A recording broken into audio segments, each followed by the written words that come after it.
would know what 3 times 7 is. But what if your parent is dumb? All right, so I'm not gonna show any of the content on this app, obviously, because it's just a bunch of kids making videos. What I will say, though, is that I vehemently disagree with the entire premise of this app. Kids do deserve a safe place to practice getting creative, make videos by themselves or with friends. And I've got great news, because that safe place actually exists. It's called in real life, with their friends and their family. Why do kids need to be posting videos into the ether for strangers to see and judge them at all? Kids have a hard time navigating the opinions of their direct peers in their own community. Do we need to expose them to everybody in the whole world? Do we need kids to learn at a young age what it feels like to get 0 likes on a post that they worked really hard on? Anyways, I wouldn't download this app for my kids. Also, the app makes my phone like boiling hot, so all in all, I just cannot recommend it.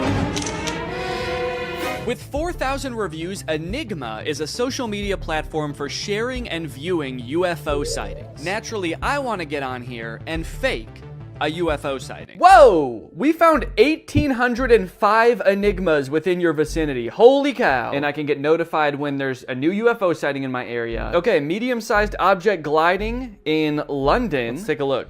Let's see what we think. Yeah, I'm gonna say that is 1,000% an airplane, right? Yeah, that's just a plane. The top comment is an airport nearby. The person who posted said, yeah, I think so. You can check, there's London City Airport nearby. That looks like a plastic bag to me. What the hell is that? It's a plane. Got another one in London. Large silver disc flying away. Okay, let's see. Ooh, okay, this one is interesting. Look at this. There is a plane in the sky. You can see that in the background. But then there's also a large silver disc. Let's see. Large silver disc flying away. Curiously, it does seem to be moving at the exact same speed as the plane. Maybe it's running away from the plane. It's an alien who came down to Earth and it's like looking around from the sky and then a plane comes from behind. It's like, oh, what the fuck is that? Ah! You can see the string on the balloon, for God's sake. Come on, people. This is not a UAP or drone. Oh.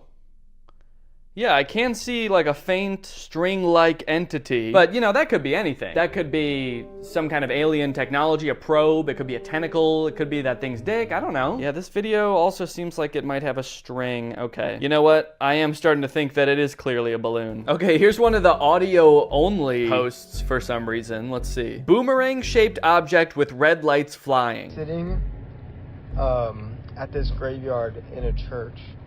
And I'm staring at the sky, watching the stars, and I'm with 2 of my friends, or one is my brother, one is my friend. 2 of my friends, or actually one of them I fucking hate, he's just my brother, and the other one is my friend. The other one's cool as hell. And we see this boomerang-shaped UFO. Okay. Yeah, I mean, that's definitely a spooky UFO sighting. Maybe it was a drone, maybe it was some kind of spacecraft. Why were you hanging out in a graveyard with your friend and brother? That's like what I want to know. What kind of person are you? Right, I want to see some like really good convincing stuff. Where's the really good stuff? Small metallic object flying. Okay, let's see.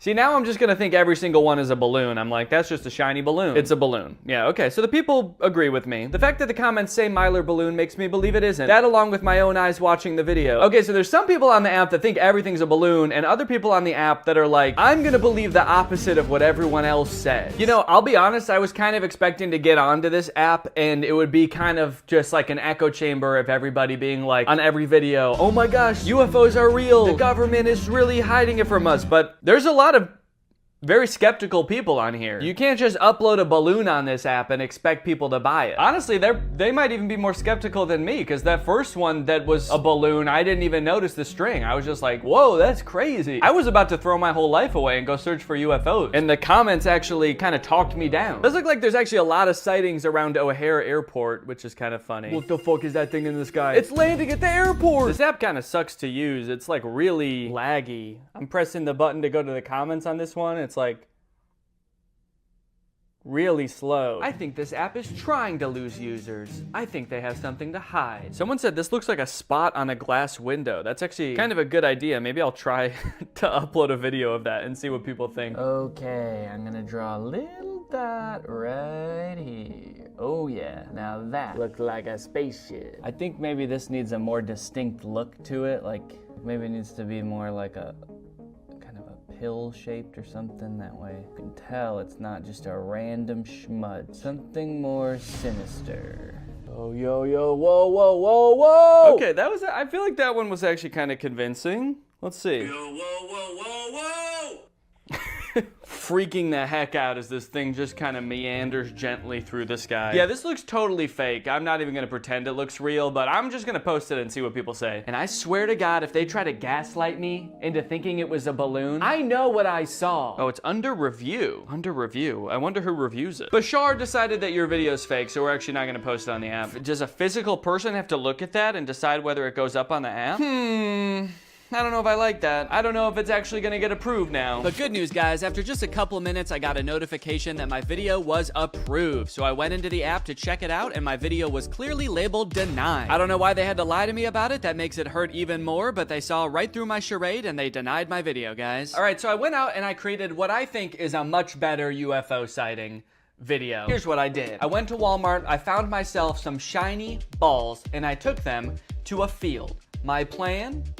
To throw them as far as I could. So I spent a couple minutes throwing these shiny balls, and then I got home and I just edited myself out of the video. So now it looks like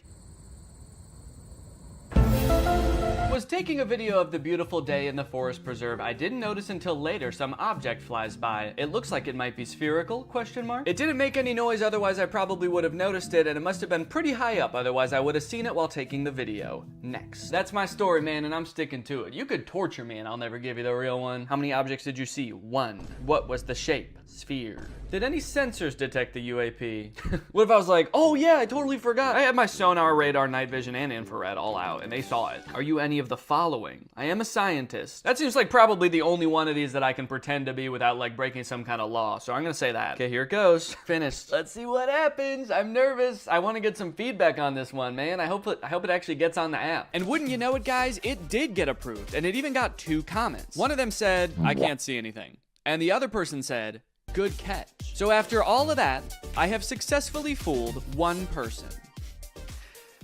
And guys, that's just kind of the master prankster that I am. All right, this next app is one of the most curious ones yet. It's called Waveful, and it claims that you'll gain followers and views at lightning speed. You'll get unmatched engagement, and you can even make money on here. But the weird thing is, this app only has 1,000 ratings.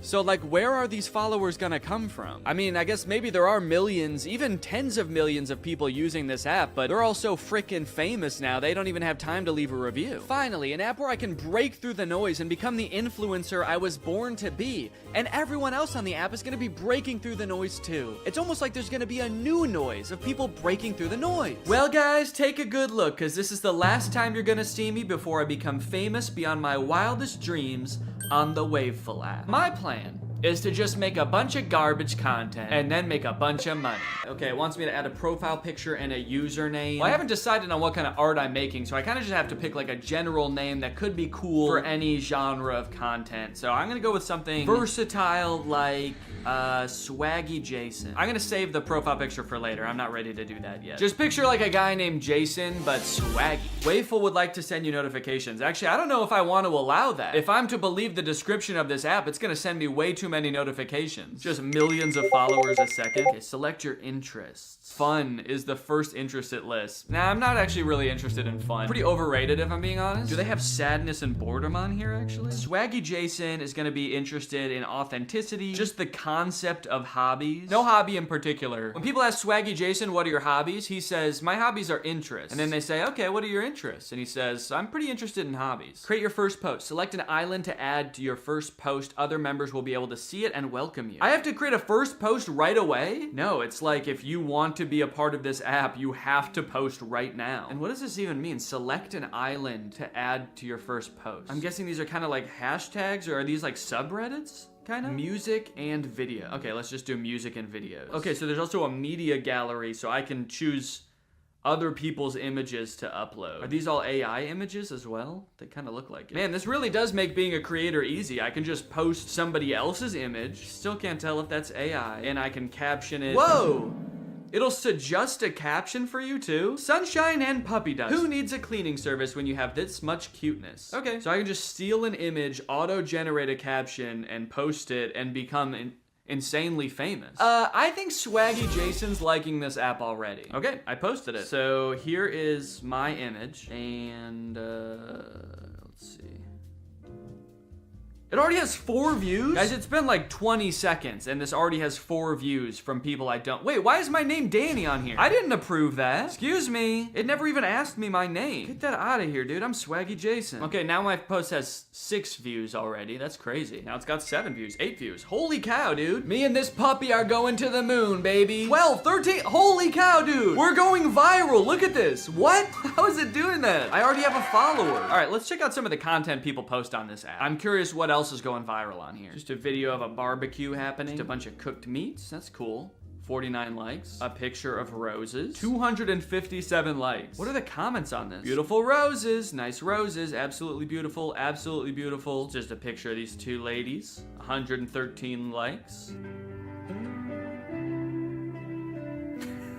Okay, so a picture of roses had 200 likes. A picture of 2 women just standing there had 100 likes. Video of beautiful guitar playing had 28 likes. I'm not sure if I understand this app. Ooh, Ruby Doobie is now live in Pirates Cove. Let's go join. You guys want to get 100 followers a day? Hey, go into lives like this. Super like these lives. People will see that you did it and they will follow you. What is a super like? This guy is on live right now just telling everybody to go buy super likes and that will make you famous. So everybody in the comments are talking about super likes too. If you super like me, I will super like you back. Let's see who gives me super likes. It also sounds like everyone wants super likes from this guy in particular. He's acting like he's talking to like thousands of people. I just looked, there's 20 people in here. He's like, all of you won't stop begging me for super likes. It's too much. Leave me alone. There's like a dozen people in here just like, all right, man, sorry. Not trying to drive you insane. He is shaking this juice, man.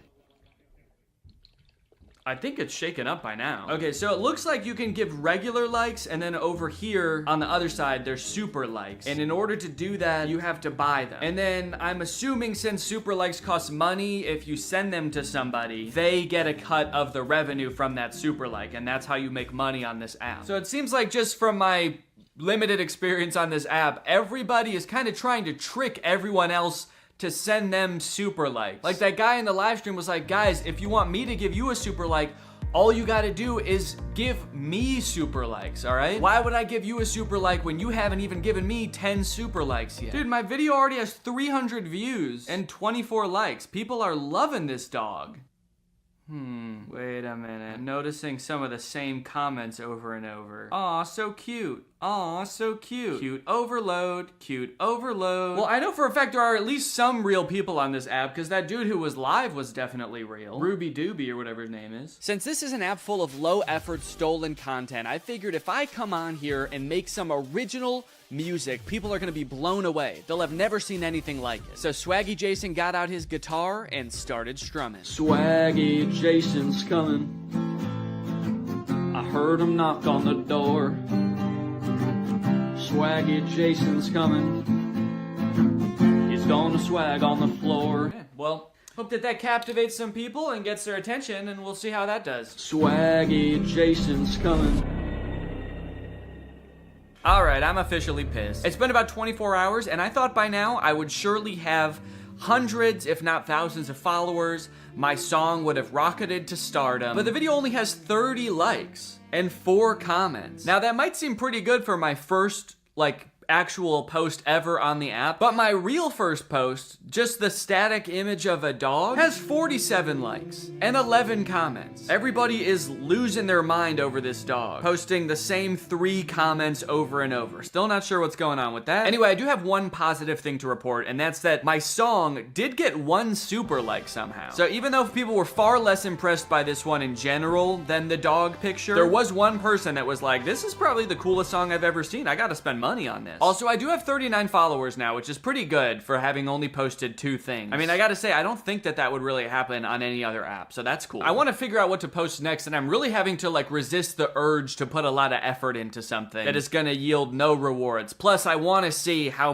famous I can get by putting in the bare minimum amount of effort. Maybe if I go into the music category, I can look at what else is popping off in here. What kind of content on here is getting super likes? Okay, man, what? This dude just posted a static image of his face, and he got more likes than me. Everybody's saying he took a great photo. Okay, I've got this picture of my face, but I'm gonna edit a little bit before I post it. That way I'm not so immediately recognizable. So let me just do that real quick. Okay, I made a nice selfie of swaggy Jason enjoying the sunset. I guess I didn't really disguise myself that heavily. You can still pretty much tell that that's me, but I gave myself a cool little original hairstyle, and I made my eyes green. So let's go ahead and see if that gets any super likes, I guess. Let's see what happens if I suggest a caption for this photo. Is it gonna know what I'm... Oh, feeling devilishly handsome today. What do you think of my new do? Okay, so yeah, I guess it uses AI to suggest a caption, and it knows that my hair is ridiculous looking. I'm gonna change this to feeling devilishly swaggy today. Oh, you know what? I should make that my profile picture too. Shit. All right, now we just wait. If this somehow gets more likes than me playing guitar, I'm gonna flip. I mean, I don't really know what I'll do. I guess I'll just delete the app and never think about it again. Oh, did it say devilishly handsome because my hair looks like horns? The AI was like, this might be Satan, actually. So from what I can tell, this music and videos island, which is basically like a subreddit, I think, is one of the most popular ones on the app. It's got 1,000 members. In this island, you can look at all posts, or you can look at best posts, which I assume are like the most liked ones in the island. And this one has 489 likes. It's a golden retriever's 15-year birthday. Doesn't seem like it has anything to do with music, really. Okay, look at this dude, Blamore the Ambassador. It looks like he is a fellow musician here on Waveful. He's got 3,000 followers, and he's actually posted some music on here that's done pretty well. People ain't telling me. Yo, and then here he is holding $3,500. Blamore holding 3,500 USD. Nobody on Waveful is like Blamore. Show Blamore some love. Posted by Blamore. Every time he posts music, it gets hundreds of likes, dude. That's how I'm trying to be. That's how swaggy Jason is trying to be. Oh, shoot, he's live right now. Join the parlor. What does that mean? Does that mean I can talk to him? I joined. Hello? Can you hear me? Can you hear me? Hello? What's going on, y'all? I'm playing Fortnite. That's about it. That's awesome. I make a lot of money on Fortnite. Hey, Blamore, I post music too. I was wondering if you had any tips on how to pop off on here. I know that you've been doing really well. Don't copy anybody else. Make your own digital cover art. Be real with yourself. Rap about real stuff you've been through. Don't rap about other stuff other people been through. Yeah, so I guess I should just rap about my personal life too, like how I'm the CEO of my company and whatnot. Alright, that'd be cool. Yeah, I run a mosquito repellent business. Yeah, so I think and also I can ghostwrite for you too if you ever need. Just let me know. Yeah, well, I'll message you in a little bit, brother. We can talk. Maybe we could do a collab or something like that. That'd be cool. All right, well, now that I have all that helpful knowledge, I'm just gonna make a song. Of course, I'm gonna stick to Blamore's values that made him popular on the app: originality, singing about stuff that I've been through. This artistic integrity is super important to me because I want to put love and care into everything I do. But I also don't want to spend too long doing this, so I'm gonna set a 10-minute timer. I just don't really want to spend that much time working on this. You know, I got other stuff to do. On your mark, get set, go. All right, I gotta find some drums. I want it to be kind of an emotional ballad about my struggles as Swaggy Jason, I guess. Oh, Swaggy Jason's been through it all. Swaggy Jason's been through it all. I've been up. Oh, fuck, I forgot I'm supposed to be country. I've been up and down. I've had highs and lows. But I know one thing. Swaggy Jason's gonna keep swagging, baby. Okay, that's the time. Time's up. I mean, I think it turned out pretty good, honestly, for having 10 minutes to work on it. Let's listen to the final result. I've had ups and downs. I've had highs and lows. But I know one thing. Swaggy Jason's gonna keep swagging, baby. I'm a CEO. I'll make $1 million. And I know one thing. Swaggy Jason's gonna keep swagging, baby. Alright, well, I feel pretty good about posting this. I'm gonna post it in the same island, the music and videos island. And I feel pretty confident after talking to Blamore that this is gonna be my most successful video yet. I'm gonna take a oh, shit. Probably not a good sign for your music career if hearing your own music scares you. Ooh, that's not good. I'm gonna take a page out of Blamore's book and hype myself up a little bit in the caption. Swaggy Jason is a popular new singer in the industry. Show him some love, y'all. And here we go. Posted. I'm a CEO. It got 2 likes. 2 likes total. And no super likes, by the way. And not a single comment. Guys, it's official. I have absolutely no idea what's going on this app. I started on this app wondering if I could go viral by posting the worst, just most low quality content possible. And I guess, actually, I kind of did. That was kind of true because the post that I have that has the most likes and comments is the very first thing I posted. Just a picture of a dog. And you want to know what has the second most likes and comments? Just a picture of me. And then the thing with the least amount of likes is the song that I actually produced and made originally just for this app. Also, I did post one more selfie after this to see if I could recreate the success of the first one. But this one actually only got 2 likes also, so I don't know. Maybe I'm shadow banned on Waveful. Actually, now that I think about it, remember how quickly I was gaining views on the first few videos I posted? Now look at this one, it's just frozen at 33 views. I think I actually am shadow banned. They're trying to censor Swaggy Jason. I don't know what I did wrong, Waveful. I mean, I got on here, I gave it my worst shot, I made bad music, and didn't really interact with anybody. So why aren't I famous yet? Lastly, we have Clear Social. This is the fewest ratings I was able to find on any social media app on the entire App Store. As far as any of us know, only 3 people in the world have ever downloaded this app. As far as what the app actually is, I'm not really sure. The descriptions are super vague. Participate in the trendiest of trends, right on your feed. Finally, trends on my feed. Usually I gotta go to Timbuktu to find these trends. Watch more videos, consume less data.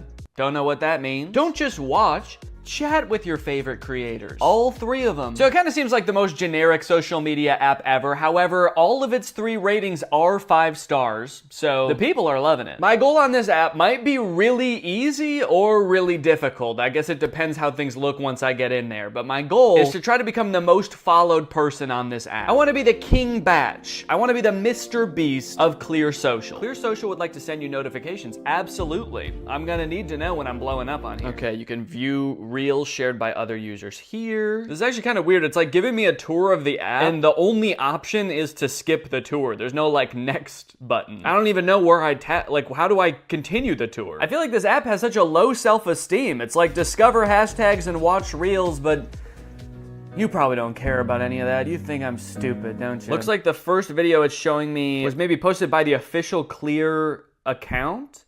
And it's got 0 likes, so that's great. That's a good sign. And you know what? I'm kind of sick of coming up with aliases and fake names on these apps. On this one, I'm just gonna be me. It's called Clear Social, you know? Maybe it's all about being transparent, being the real me. Type username. Actually, this is a good opportunity. There's so few people on this app, I could probably get a really good username. I wonder if I could just be D. Okay, sick. I got the username D. I like that it really zoomed in on my picture. It was not that zoomed in when I took it. All right, well, let's explore what videos are on my feed. Okay, we got like a cool baseball video with 0 likes. We got, whoa, a guy riding around on a motorized recliner with 0 likes.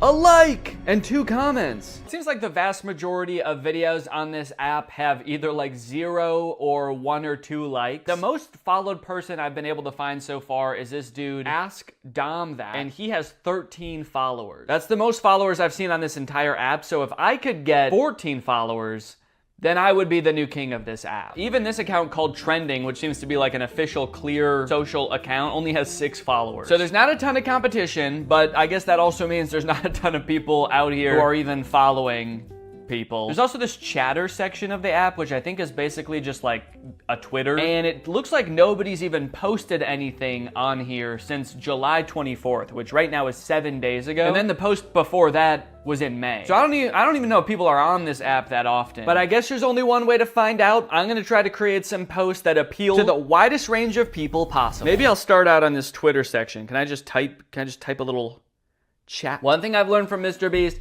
you gotta hype yourself up. That dude is always talking about how his chocolate is like the best chocolate in the world. We all know it's not, but that doesn't stop him from saying it and tricking 8-year-olds into thinking it. So I'm just gonna post, hey guys, I'm new here. Follow me to see some incredible stuff. Really hyping myself up here. Okay, post. After I made that post, I decided to take a break for a couple days. And when I say a couple days, I mean more like a month and a half. And when I say I decided to take a break, I mean I had a baby. So, surprise.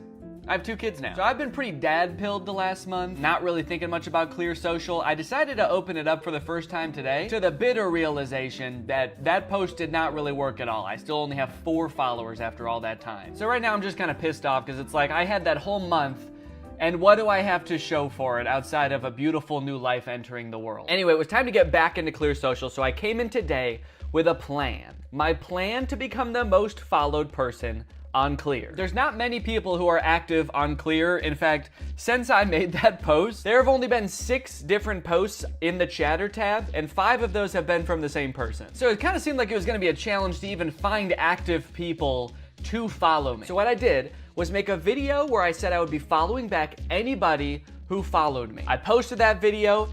What's up, Greg, and welcome back to another episode of A Grown Man Spends 20 Minutes Making Fun of a Movie for Kids. You may have noticed something a little bit different. There's a microphone in the frame. I got a new stand for my microphone, and apparently the only way I can get it like close enough to me is by having it slightly in frame. So I hope this isn't super distracting. This would be kind of a crazy way for like one of those faceless YouTubers to film videos. What's up, guys? So today we're going to be talking about Zapped. And after watching this movie, I'm starting to think that the writers of Disney Channel original movies are not capable of writing a movie that's not about a teenager trying to control the opposite sex and mold them and craft them to their liking. You got Pixel Perfect, a movie about creating like the perfect girl pop star. How to Build a Better Boy, pretty self-explanatory in the title on that one. And then you got this movie Zapped, which is about Zendaya discovering that her dog training app can actually train boys to obey. Sorry? It can train boys to obey her every command. It's not actually Zendaya. She's not playing herself. It's Zendaya's playing a character named Zoe. I think that's probably pretty clear, but I just wanted to clear that up. This movie is full of dark magic. I'm convinced of it. There's something deeply sinister going on in this movie. I don't know what it is, but I'm gonna figure it out. Let's go ahead and watch it. The movie starts out with Zendaya's character Zoe giving a maid of honor speech at her mom's wedding. She's marrying this new guy, so her family is about to be merged with his family. So it's Zendaya and her mom, and then this man and his 3 sons. So it's like a family of women mixing with a family of men, which makes a lot of sense because, as we know, women give birth to girls and men give birth to boys. First off, I just want to say how happy I am that my mom has finally found love again. She is the most giving person I know. Her speech starts off sweet, but then she immediately just starts like kind of complaining about having to live with 4 new guys because they're stinky. 4 guys and their mysterious odors that they always blame on the dog. Yeah, she sort of takes the opportunity to complain and just make her mom, I guess, like feel bad for marrying a guy. It's the happiest day of her mother's life. And also this guy, her new stepdad, is the happiest day of his life. And her speech is like, I hate my new family, my new stinky family. And this wedding will certainly ruin my life. To make matters even worse, towards the end of her speech, the boys lose control of their pet dog, who is at their wedding for some reason. They lose control of the dog, and the dog goes crazy and knocks like a chocolate fondue fountain all over Zendaya. And at this moment, I couldn't help but remember that Zendaya's character in Euphoria is supposed to be the same age as Zendaya's character in this movie, and their lives are drastically different. Throughout this movie, you will find that the characters are like super weird. They're like caricatures of people that don't exist in real life. And to show how much it's gonna suck really living with the boys, the writers of this movie decided to have the next day start with Zendaya's new stepdad screaming in the hallways, getting everybody ready for school. But then when he sees Zendaya come out of her room, he like doesn't know how to talk to her. Hey, morning, sport. I mean, hi, girl. Hi, girl. It's like, dude, you're 50. Have you never talked to a girl before? The movie then establishes why each one of the new guys that she lives with is like gross in some way. One of her little brothers is really messy. The other one's always like cooking gross stuff.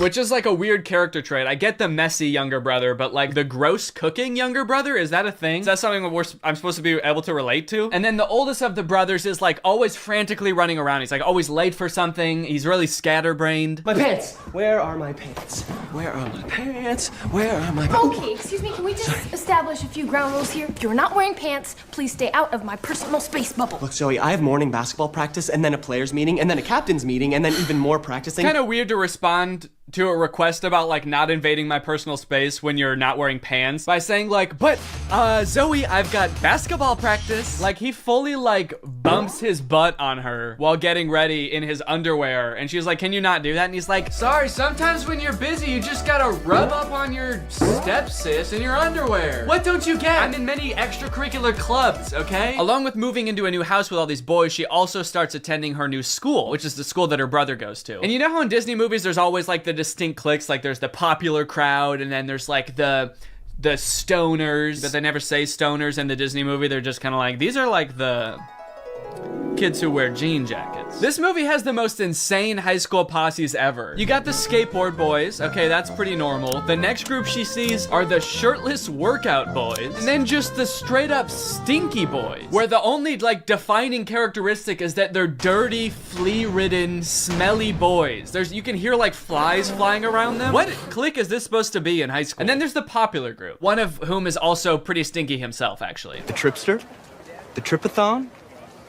It's me. I'm Trip. Oh. Fart bomb. Oh. The movie sort of writes this off as like, well, this is just something boys do, you know? New school, you gotta kind of accept what boys come with it, you know? Boys will be boys. No, that is actually not what boys do. That is something that just one very specific boy does. It's me. I'm Trip. And he needs to be stopped. I cannot remember a single moment in high school where a boy walked up to a girl, let alone like the new girl who's already like scared and doesn't know anyone and is like, hey, I'm gonna fart in your face now. Welcome to the school, smell my ass.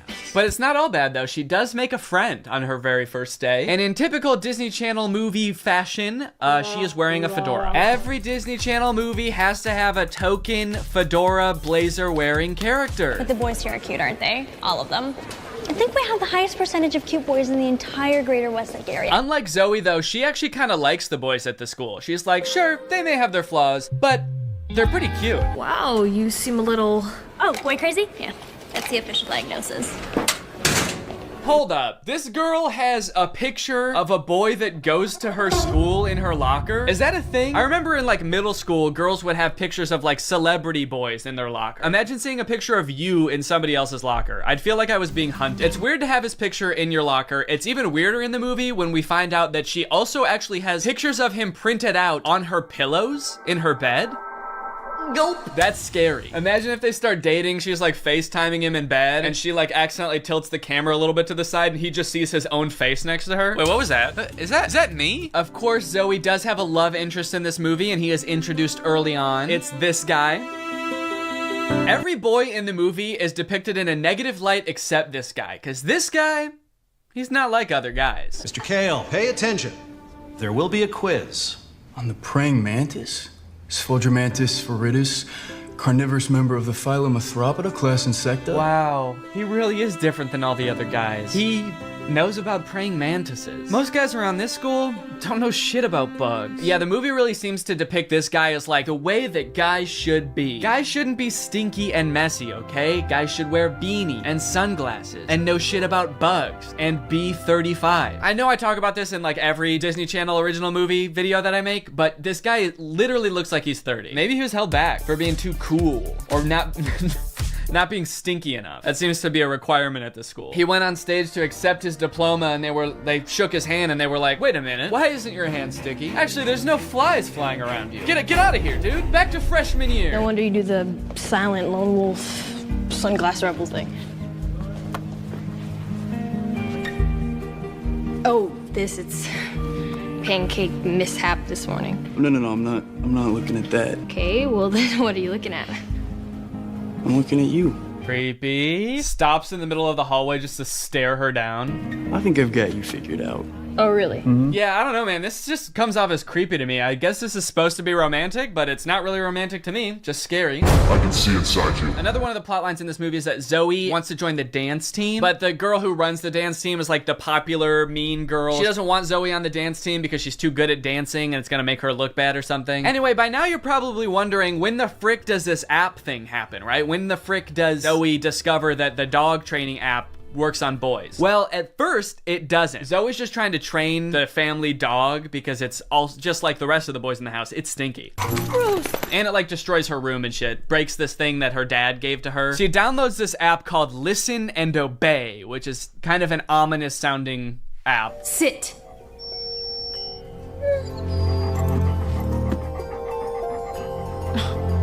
Shake.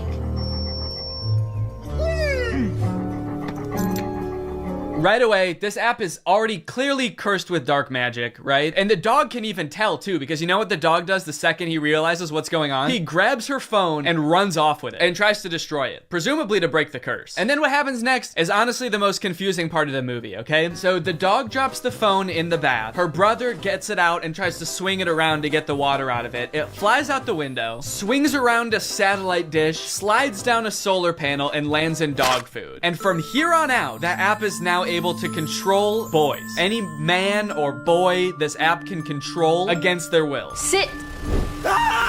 And at first, while watching this movie, I didn't even think it was that weird. I didn't even give it a second thought. I was just like, okay, yeah, so something magical happened and now it can control boys. That makes sense. But like, what? What happened to the phone? I don't understand how solar panels and satellite dish changes the app from dog-based to man-based. Like, you'd think at the very least something having to do with like men would happen to the phone. Like the phone lands in like a bucket of buffalo wings or like flies through a football field. I'm just curious to know if that fucked up other apps on the phone or if it's just the dog training app. Now, whenever a boy likes one of my tweets, he goes into a coma for 3 years. And don't even get me started on the weather app, because every time I check that, boys start falling from the sky. Anyway, let's just say now that she's got the ability to control boys, she has a little bit of fun. Boys are acting weird. Dude, he farted twice in midair in such rapid succession. They added in 2 fart sound effects. Kind of impressive. I'm trying to imagine how she's gonna use the app to get herself out of this one. Stop farting. Take it back. Take the fart back. Suck it back up into your ass. Oh, how am I doing this? But no, she just uses the app to utterly humiliate him in front of his friends. Go to the bathroom. Oh, wait, no, not here. I'm still confused about some of these clicks, by the way. Like, what are these nerdy kids supposed to be? Look at this kid in the green sweater. How he acts when nobody high-fives him. What is that acting? I guess your dog app doesn't work on girls. Maybe because girls aren't dog-like enough. They're too catty. Ah, that's funny. Girls are catty. What the fuck does that mean? Boys are dog-like?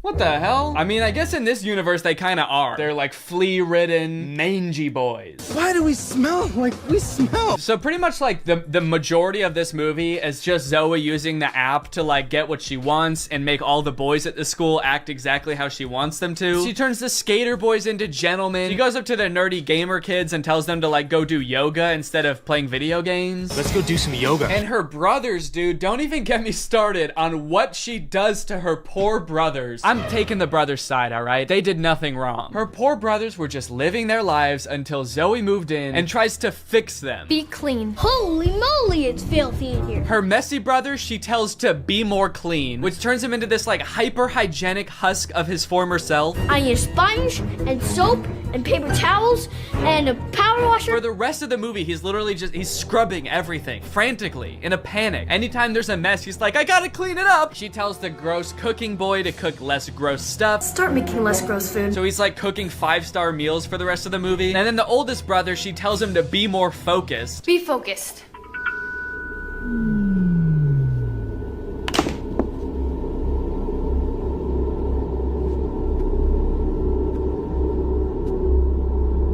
Lampshade. The boy is just like focused on inanimate objects for the rest of the movie. He's just like staring at a lamp or at the basketball net. She turns her own family into like mindless zombies and she's like, this is better. This is nice. It's creepy, dude. It's eerie, this movie. In all honesty, dude, this show walked so that WandaVision could run. This is basically WandaVision. In fact, since they're both owned by Disney, I wouldn't be surprised if this was in the same universe. This is like a prequel to WandaVision. This is where she gets the idea. It's kind of funny how low the stakes are considering the power that she holds. She could like take over Wall Street. She could get rich. She could make anybody do what she wants. Any man. She could fix every war. Create world peace. In fact, I think her friend says that at one point in the movie. She's like, we could end every war with this. And Zoe's just like, yeah, we could, but I simply will not. I think it's more important that my brother stares at a lamp for the rest of his life. That's kind of the shit I'm on. Things aren't nearly as terrible as they were.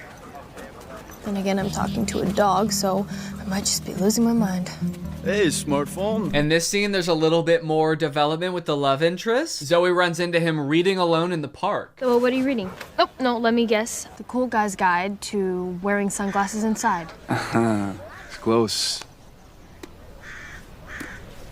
To Kill a Mockingbird. I feel like when he holds up that book, we're supposed to be like, wow, he really is not like other guys. Except that, like, that is required reading in most high schools, so he actually is like other guys. He's like every other guy. To Kill a Mockingbird's sort of my favorite book. My second favorite is The Great Gatsby. Third favorite is Geometry 101. I just love to read, what can I say? Eventually things start to get a little crazy at school, and Zoe realizes that she probably shouldn't be controlling people like this anymore. People are getting into fights and stuff because the new cliques at school are just like not meshing well. So Zoe's like, all right, I'll just make them stop. And she tells the app to stop. And then of course everybody just stands still and freezes. And so she's like, oh no, I can't reverse the commands. If I tell them to stop, they're just gonna literally stop. And so then like many more days go by and she's just like, well, I guess I can never reverse the thing. And it's like, well, what if you just said, hey, ignore all the commands I gave you, instead of just saying stop and being like, oh, it didn't work. The movie continues to get even more dark to like a startling point. There's a creepy ass scene where the whole JV dance team wants to resign because they don't like dancing anymore. And Zoe's like, how about I use the app to make you dance instead? And so there's just a scene of them all like sadly dancing because their hearts aren't in it, but they are being like physically forced to dance. And the movie even goes so far as to make Zoe force the love interest to kiss her with the app. Kiss me.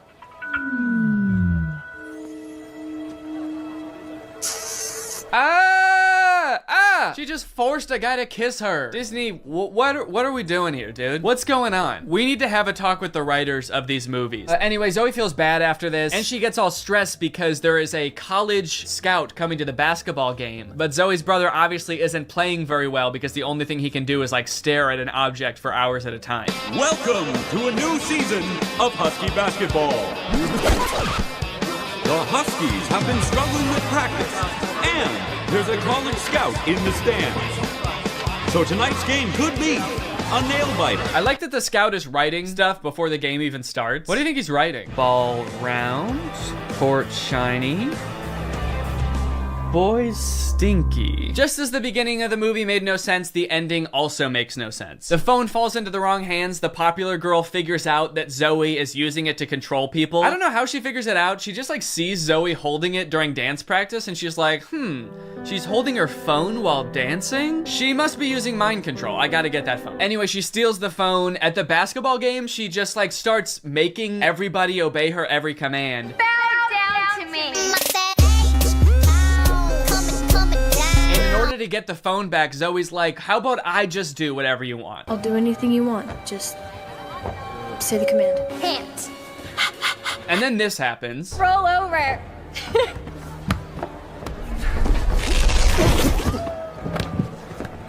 How did you? I'm your brother.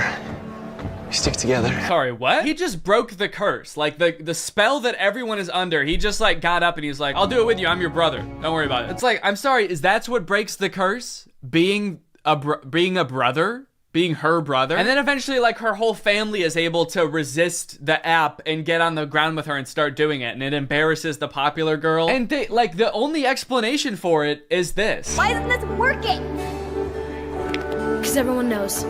You can never make a dog turn against its own pack. The rules to this movie, the lore does not make sense. I guess that's just how Disney Channel movies go. In the end, everyone sort of learns that like, hey, girls have things that girls do that are weird to boys, and boys do things that are weird to girls. And that's just how we need to leave it. Which in some sense I would agree with. Not in this movie though. The boys are disgusting in this movie. They need to change something about themselves. I think that there could be some middle ground between her mind controlling them and them just being utterly repulsive. Anyway, the moral of the story is like Zoe realizes that she is not God and should not have unilateral control over everyone's lives, and they all live happily ever after. Well guys, we may never be able to control boys using our smartphones, but you know what we can control? Our money. Thanks to today's sponsor, Current. Do a flip. Do a backflip. Sit.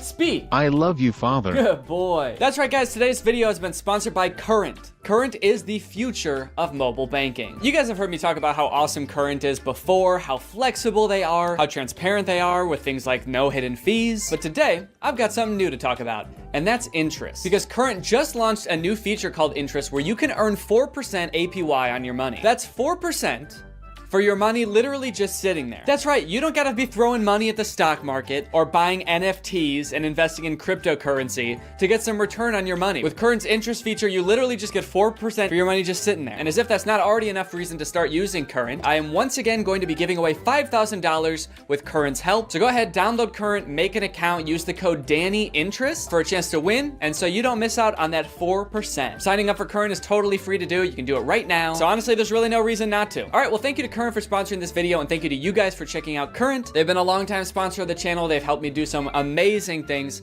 so make sure you check them out, and goodbye. Bye.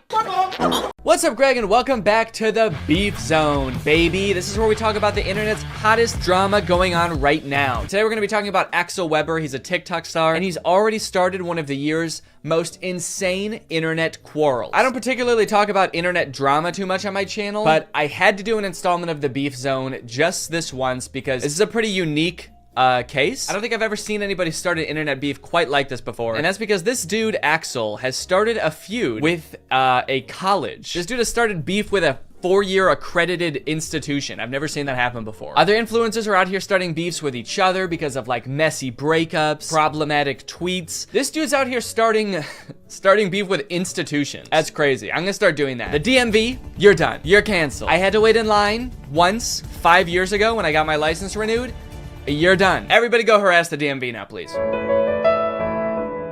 No, don't actually do that. This dude, Axel Weber, he's a very popular TikToker. He's got 3.9 million followers. He is, okay. What was that? It looked like he was calling me. Okay, it's to share to WhatsApp, I see. I click on it, he's like, hey dude, are you making a video about me right now? No. How did you know that? So yeah, he was already really popular on TikTok. He had like 1 million followers a couple months ago, and now he's skyrocketed to almost 3.9 million followers, mostly because of this series of videos he did auditioning for Juilliard's acting school, and he did not get in. And his fans were like so upset by this that they started a war with Juilliard, which like thrust Axel into the spotlight because all of these major news outlets were like covering this dude. And so now he has like almost 4 million followers literally because he didn't get into Juilliard. Kind of crazy considering I also didn't get into Juilliard and I don't have 4 million followers on TikTok. So what happened with that? I didn't even get an audition with Juilliard. They didn't even offer me one. How fucked up is that? Where are my fans? Greg, what's going on? It's just kind of crazy that you can get famous for not doing something impressive, you know? Like if he had gotten into Juilliard, that would be really cool. That'd be worth, you know, making a big stink about, I feel like, because like nobody gets into Juilliard. Dude, did you hear about that guy who's going viral because he's gonna try to climb Mount Everest blindfolded with his hands tied behind his back? Oh no way, dude, that sounds insane. Did he actually do it? No, no, actually he did not. He's dead. He died. Not even on the mountain either. He choked on a granola bar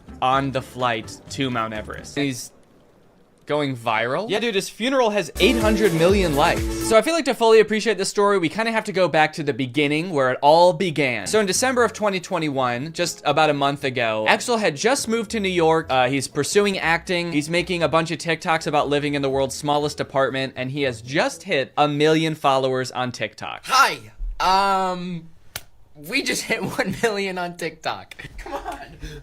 I can see why he had followers to begin with. He's like a charismatic guy. I'm sure people think he's handsome. He's got personality. He does his little dancey dance. Look at him go. But little did Axel know at the time that one Juilliard audition would change his life forever. And not because he did a good job, but because he did so bad that it changed his life forever. Dear Axel, on behalf of the Juilliard division, thank you for your interest in our program and for sharing your talent with the faculty during the initial audition. As you are already aware, due to our callback process, you are no longer under consideration for admission for fall 2022. It sounds like he already knew he wasn't getting in. It's kind of fucked up that they even sent him the letter. You already know this because we didn't give you a callback after your audition, but just so you know, you're still not accepted to Juilliard. You still did a really bad job. There's no chance of you getting in here. How many times do they have to tell him he didn't get into Juilliard? Damn. They just send him a letter every year. Dear Axel, as you may have guessed, as you are 2 years into going to a completely different school for a completely different degree, you did not get into Juilliard. Your audition was very bad, Axel. You ruined your chances of an acting career, Axel. Over the past 2 years, we have been telling every casting director and pretty much everyone who works in the industry how bad your audition was. We've had a lot of time to destroy your career, Axel, and we've done it. So it's a pretty sad video of him not getting into his dream school. I definitely feel for him, and a lot of other people did too. So basically what happened after that is a bunch of people started rallying to support him. You had like all of his own fans commenting, being like, fuck Juilliard, dude, you don't need Juilliard. Even some celebrities weighed in. Hello, Axel. Hi, Charlie. I replied to your video, but I figured I'd do a video message as well. Appreciate it.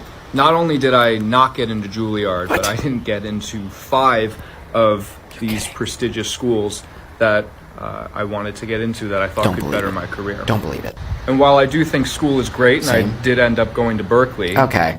a prestigious Berkeley, conservatory for the arts congrats. is not going to be the thing that defines your career as an actor. Ooh. Honestly, I mean, it's a sweet sentiment, and I agree with the message. You know, not every famous actor went to a super prestigious school like Juilliard to learn how to act. You know, some just had rich parents, and so that's how they got into it. Lucky for him, I feel like he seems to like Charlie Puth. I feel like this video would not be nearly as impactful if it was like some guy that Axel does not care about. There's a video of Vanilla Ice being like, take it from me, Vanilla Ice. I didn't get into Juilliard either, but that didn't stop me from becoming the 20th most famous person for 1 month in 1995 and then slowly slipping into obscurity for the rest of my life. Axel's like, oh, thanks, dude. Does anyone else want to chime in? Did anyone else not get into Juilliard? Someone with like a lifelong body of work? Someone with a really impressive career? It wasn't just like celebrities reaching out to Axel either. There were like different organizations being like, hey, you don't need Juilliard, dude. Come work with us and we'll get you to where you want to be in your career. I didn't get into Juilliard. We know that. And I did get another letter to prove it. This is the 17th one they've sent me now. But I did get a modeling contract with one of the largest agencies in the world. So I am a little confused about how this happened or why Axel seems to be so like excited about it. It does seem to be like totally unrelated to what he said his dream was. I thought he wanted to be an actor and go to a prestigious acting school. Like, does he even want to be a model? I don't know if he's ever mentioned it before. I watched a few of his TikToks from like before that, and it seemed like he really wanted to be an actor. It's like a totally different industry. All right, guys, you know that my dream of becoming a professional actor didn't work out, but I am still gonna be working in the industry, it turns out. I got a job at a movie theater. I think I may be able to work my way up from there. I think you'll be seeing me on the big screen real soon. It's just weird to see him going from not getting into a school that he wasn't qualified for to getting a job that it seems like he is even less qualified for, because I assume he at least had some sort of like acting prowess or like did some sort of acting before he started applying to acting schools. But modeling, it's like he didn't even want to do that before. Not only did he get a modeling job out of getting rejected from Juilliard, he also got a New York Times article. We just made the New York Times. When Axel Weber was rejected from Juilliard, the internet stepped in. The article is basically covering how all of Axel's fans flooded the Juilliard Instagram account to like lambast them in the comments, which to be fair, Axel does say like, don't do that. More than anything, we cannot bash Juilliard though. They're just doing their job. I don't want to lead you into thinking that Axel like actively encouraged this and like caused this to happen. Like he was like, fuck Juilliard. Everybody ripped them to shreds in the comments. But his videos did unintentionally have that consequence. And it's pretty crazy to read some of the comments that people have left on Juilliard's Instagram account. Let's take a look at some of them. Their most recent posts have like 0 comments, 1 comment, 6 comments. Let's go to around the time this Axel Weber drama was going on. 1,000 comments, 2,000 comments, 18,000 comments. 18,000? Dude, what were people saying? Let my boy Axel in. He deserves better. Let Axel in. Get my boy in. My dog died on campus and they tied me up and made me eat it. Doesn't have anything to do with Axel. Dude is just straight up slandering this university because his boy didn't get in. Don't worry, Axel. You should be glad you didn't get in there. All right? They made me eat my pet. You're gonna regret it when that man wins an Oscar. I honestly don't even think that they would regret it if he like ended up having a successful acting career. They really only care about the people they did admit having successful acting careers. In general, I've seen a lot of comments that have the same tone of like, I bet Juilliard wishes they never rejected my man. And it's like, yeah. Probably, but I don't think it's for the reason you think. I don't think it's like the dean's office that are like, oh, we should have never said no. He's so talented. Look at him on TikTok doing his little dancey dance. He's wearing a sweater. He's modeling. Oh, what we could have had. No, it's not them, dude. It's the poor like 20-year-old marketing intern that runs the Juilliard school Instagram account. It's the person who keeps getting notifications on their phone saying like, let Axel in. New Instagram comment.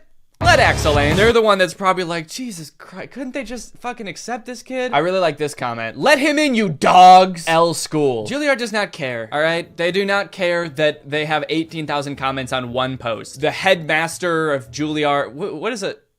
What is like the person who is in charge called? Is it the dean? The headmaster? The principal? I went to college. I don't know why the president. We had a president of our school. I don't think the president is reading these comments being like, L school. Oh, classes are canceled today. Go home. Everyone go home. It's also like, whoa, dude, don't start insulting the kid's dream school. You're not really rooting for him if you're like, oh, you wanted to go to that L school, Axel? That decrepit excuse for a school run by dogs? I definitely feel bad for whatever school he applies to next if he ever tries to apply for colleges again. When they get that application, they're just gonna like start sweating immediately. All right, who's next on the list of applicants? All right.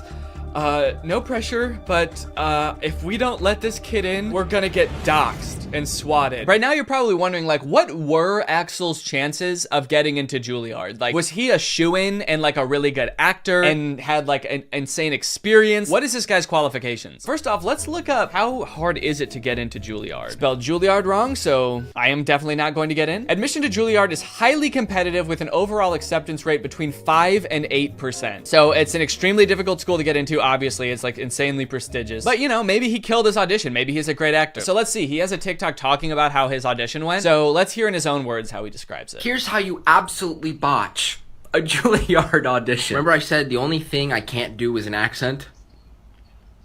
I did an accent. I couldn't help it. I jest Oberon and make him smile. It just sounds better when he sounds like he came straight out of an HBO show. All right, I know it's not the point of the TikTok, but what does he mean I couldn't help it when he said he did the accent? Like, did you prepare your audition and not practice an accent at all? And then the second you get into your audition, you're like, hello, governor. Why am I talking like this? Oh, no. Did you really just decide to do an accent on the fly? Because, like, holy shit, what a bad idea. Of course you didn't get into Juilliard, dude. You went off book. You became a different nationality. Live. The guy gave me absolutely no reaction. He just stared right into my soul. I feel like that's kind of how auditions go, though. If you do a really great job, they're not supposed to be like, like right off the bat. I think they're supposed to play it cool because they can't like make you think you got the part just in case, you know, someone even better comes in and then they have to give it to that person. And what reaction was he expecting? Guys, I don't think my audition went very well. The admissions director didn't even come. He just said, thanks, that'll be all. You know what he should have done if he wanted to impress them? He should have came into the audition speaking in a British accent, and then when he was actually reading his monologue, switched to his regular American accent. They would have been blown away. I have an audition for Juilliard, January 9th. I have to learn some Shakespeare. Never even read Hamlet. I jest to Oberon and make him smile when I a fat and bean-fed horse beguile, neighing in likeness of a filly foal, and sometimes I lurk in a gossip's bowl. I don't understand what's happening. Not that I really think that this made a difference, but just a word of advice. If you're applying for a college, I wouldn't post on your like public social media something about like the application process or the audition process being like, I don't know what the fuck this means. This shit's dumb, dude. Shakespeare sounds like an idiot, man. It's also weird that like, after all of these videos of him being like, I don't know what the fuck Shakespeare is, and him being like, I randomly did an accent at the audition, that all of his fans still have his back. And they're still like, you deserve to get into Juilliard. Don't worry, we'll take it from here. We're gonna get you into Juilliard. We're gonna storm Juilliard for you, buddy, don't worry. Anything to get you in. All of this brings up a bigger topic of like, why are people so invested in this guy getting into Juilliard? This guy who like, has literally shown no prowess, no acting prowess whatsoever. He's been like, I botched my audition. I don't fuck with Shakespeare. He seems like a nice kid too. I just don't understand why people are like so ride or die for Axel getting into Juilliard. Probably a decent amount of them are joking and just thought it would be funny to like get way too into it and take his side. But I do think it's also kind of like the cute teen white boy effect, where like a fan base of 12-year-olds will literally do anything for a white guy that they think is cute. You know who I think probably hates this more than anyone? The students who actually did get into Juilliard. Just seeing this dude get rejected and be rewarded for like his not being very good at acting with a modeling contract and an extra 3 million followers. Meanwhile, you get into Juilliard and you get rewarded with student loans. I think that this guy is benefiting from a lot of privilege and maybe not realizing it. I don't know, man. He seems like a sweet kid, but also is sort of coming off a little bit like, I deserve this. Like he moved to New York expecting to get into one of the top 10 acting schools. Like that's why he says he lives in this apartment. And it seems like that sense of entitlement has been picked up a little bit by his fans as well. The whole whole thing kind of reminds me of like the Alex from Target phenomenon, when like just this random cute boy got like thrust into the spotlight and millions of followers because he was like attractive once. I don't know. Let's see how his modeling career is going. I wonder if he's posted any updates on that. Oh, this TikTok is called First Photo Shoot. He's a natural. All right. All right, well, that's pretty much the whole Axel Weber thing. It seems like he's doing good now. He's got his modeling career going, and I guess we'll be seeing him on the cover of Vogue pretty soon. Hopefully you guys enjoyed this video. If you do and you're new here, make sure you subscribe and turn on my notifications to join Greg. I'll see you guys next time. Bye. Yeah, this is for anyone that said I wouldn't be nothing, said I wouldn't make it. Get ready to eat your words, cause I got news for you haters. I ghosted Kevin Jonas, not responding to his text. I'm too busy getting checks. You're impressed, cause I ghosted Kevin Jonas. This is true, I'm not even trying to flex, but he's probably so perplexed. Yeah, he's stressed, cause I ghosted Kevin Jonas. The year was 2015, all on Vine, I'm doing my thing. Get a DM, who could that be? It's Kevin Jonas. Ask me, can I help out with something? He sends me his phone number, dude, I'm jumping, I'm excited. He says I started signing musicians with me a while back. I've got a client working on a music vid for a track. I'm trying to get a couple Viners to help, it would be bomb if you could just record a clip of you lip-syncing the song. And I didn't respond, yeah, school got in the way, I completely forgot. Realized a few weeks later that I ruined my shot, and it's probably too late for me to reach out to him now. So that's how I ghosted Kevin Jonas. Mom, I hate it, not responding to his text. I'm too busy getting checks. You're impressed, cause I ghosted Kevin Jonas. I'm not even trying to flex, but he's probably so perplexed. Yeah, he's stressed, cause I ghosted Kevin Jonas. They said I'd never be someone, look at me now. Ghosting Kevin Jonas, making mama proud. Even now it's probably still haunting him, wondering when I'm gonna respond to him. I'm not surprised when I see him on TV, I still see pain in his eyes. Kevin, if you're out there, I'm sorry for being a dick, and this might not make you feel better, but I wish it was this. I ghosted Kevin Jonas, not responding to his text. I'm too busy getting checks. You're impressed, cause I ghosted Kevin Jonas. I'm not even trying to flex, but he's probably so perplexed. Yeah, he's stressed, cause I ghosted Kevin Jonas. 800 new texts from Kevin Jonas. Hey, but it's been 7 years, I'm starting to think you don't like me, haha. Just kidding, but seriously, what the hell? You can tell me to fuck off, I won't care. You son of a bitch, I trusted you. I ghosted Kevin Jonas. I ghosted Kevin Jonas, not responding to his text. I'm too busy getting checks. You're impressed, cause I ghosted Kevin Jonas. This is true, I'm not even trying to flex, but he's probably so perplexed. Yeah, he's stressed, cause I ghosted Kevin Jonas. What's up, Greg? I hope you're having a great day. Today, I have a very special video for you guys because I am joined by Chad Chad. Hey. Chad Chad is waving, and she's dancing, and she's so happy to be here. I actually can't see her because of the way that this call works, so... I think you're gonna be shocked at the dance moves that I just pulled. I practiced them before I came on here. That makes sense. And if they're not, I'll just edit them so that they are really cool. Okay, well that won't be necessary, but okay. If you feel like you need to do that. I do. Okay. Well, I'm gonna go. Chad, I've got a really exciting video topic for us today. Have you ever seen this account? It's called Fabiosa Animation. Well, I'm still looking at your Audacity. What? So, yeah, I have seen this before, actually. Oh, God, no. Can you see Fabiosa Animation now? My fiance married my sister. Yeah. Okay. Yay. You have a lot of bookmarks. What, these? Those. Are you impressed? No, I'm stressed. They're important. You never know. I might have to, like, get some royalty-free music really quick, or go to therapy. Doctor. This is a mood, honestly. Well, thank you for totally lambasting my desktop setup here. You're welcome. That's what I came to do. Yep, and now you can go. Okay. I threatened to leave for the second time in like 10 minutes. It's kind of funny because I can't see you, so I actually wouldn't know if you left for a second, like if you just were silent. Let's get into the video. This account is called Fabiosa Animation. Their account is described as a place where you can discover other people's stories and share your own ones. So we're like co-owners of this page. we can post on here? Yeah, I guess so. Well, first off, it seems like all of the stories here are true. Of course they are. And we somehow should have access to post our own animated stories to this account. I have a few of those. Let me just upload those real quick. All right, so let's play this. It's called My Fiancé Married My Sister, as you saw. First off, it's way too loud. I don't know if it is for you, but I'm gonna turn that down. Can't hear. Oh my God. Can you hear this? Yeah, I can hear it, but now I can't see the screen. Oh, goddamn. So, do I have to choose between like the audio or being able to see it? No. If you want me to pause at any time, let me know, since you can't do that remotely. Okay, is there like a code word for pause that I should use? You have to say... Synonym for pause. Adjourn. All right, yeah, we'll use adjourn as our code word. I went on a date instead of my twin sister because she broke her leg. Bruce was like a man from a fairy tale. Who is Bruce?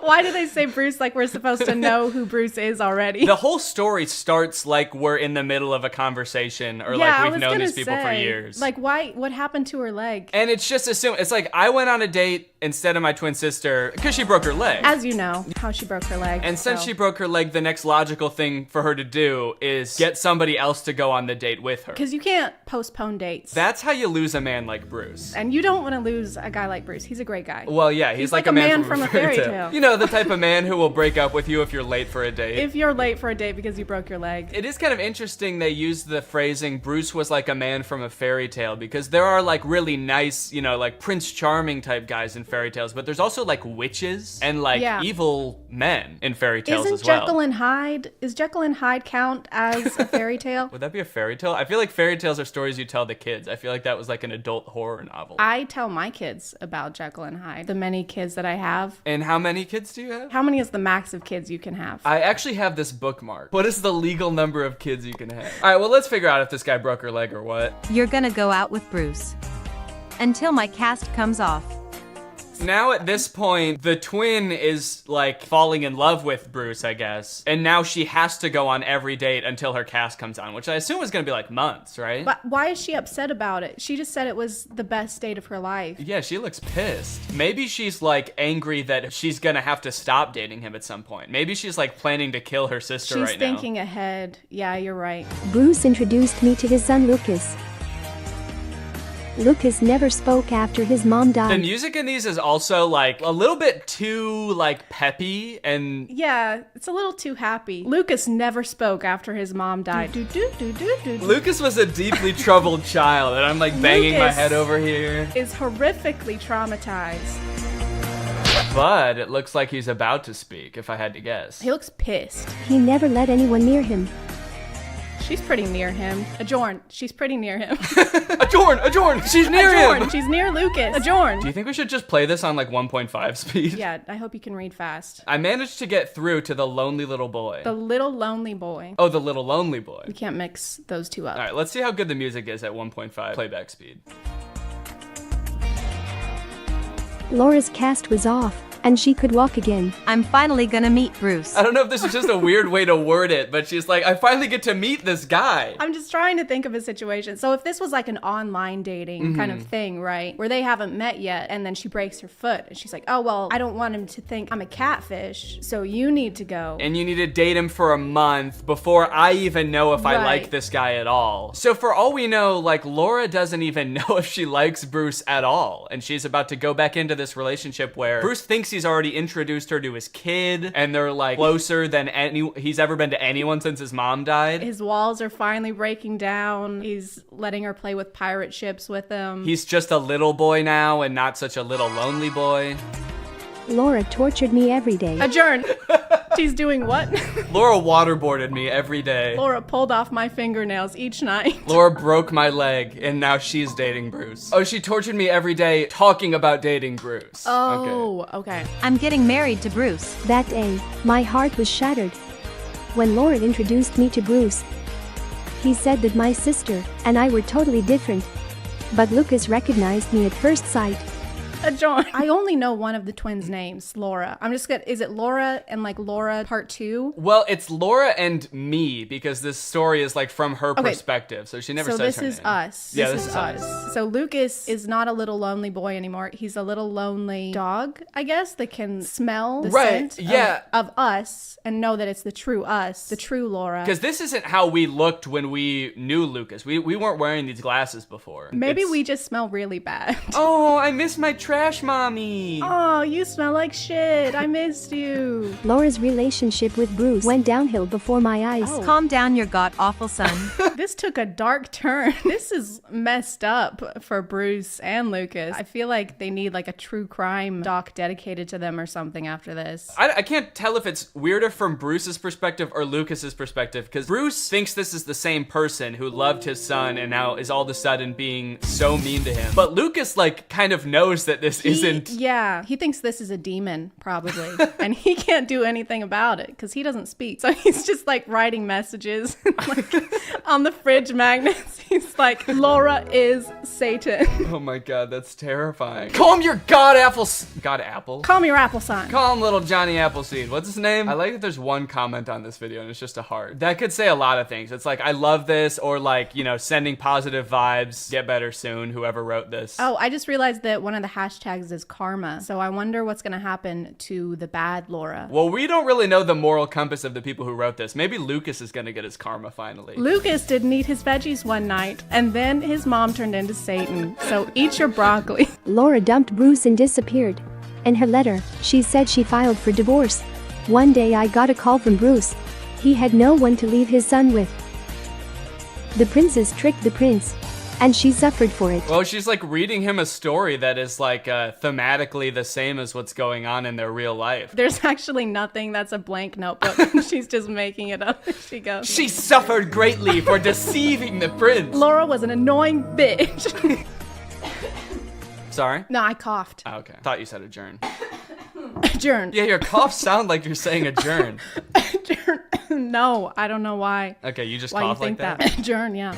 It was you. So now, if you found out this had happened to you, if you were in Bruce's shoes, would you be like, oh, thank goodness you're back? Or would you be like, why the fuck did you lie to me? No, the second one. Yeah, I feel like I'd have a lot more questions. They still haven't explained why they would need to switch places if she had a broken leg. Because you can still do things with a broken leg. Right, unless Bruce on like, right when they matched on Tinder was like, oh, thank God I finally found somebody that doesn't have a stupid broken leg. On the requirements, it says, don't message me if you have broken legs.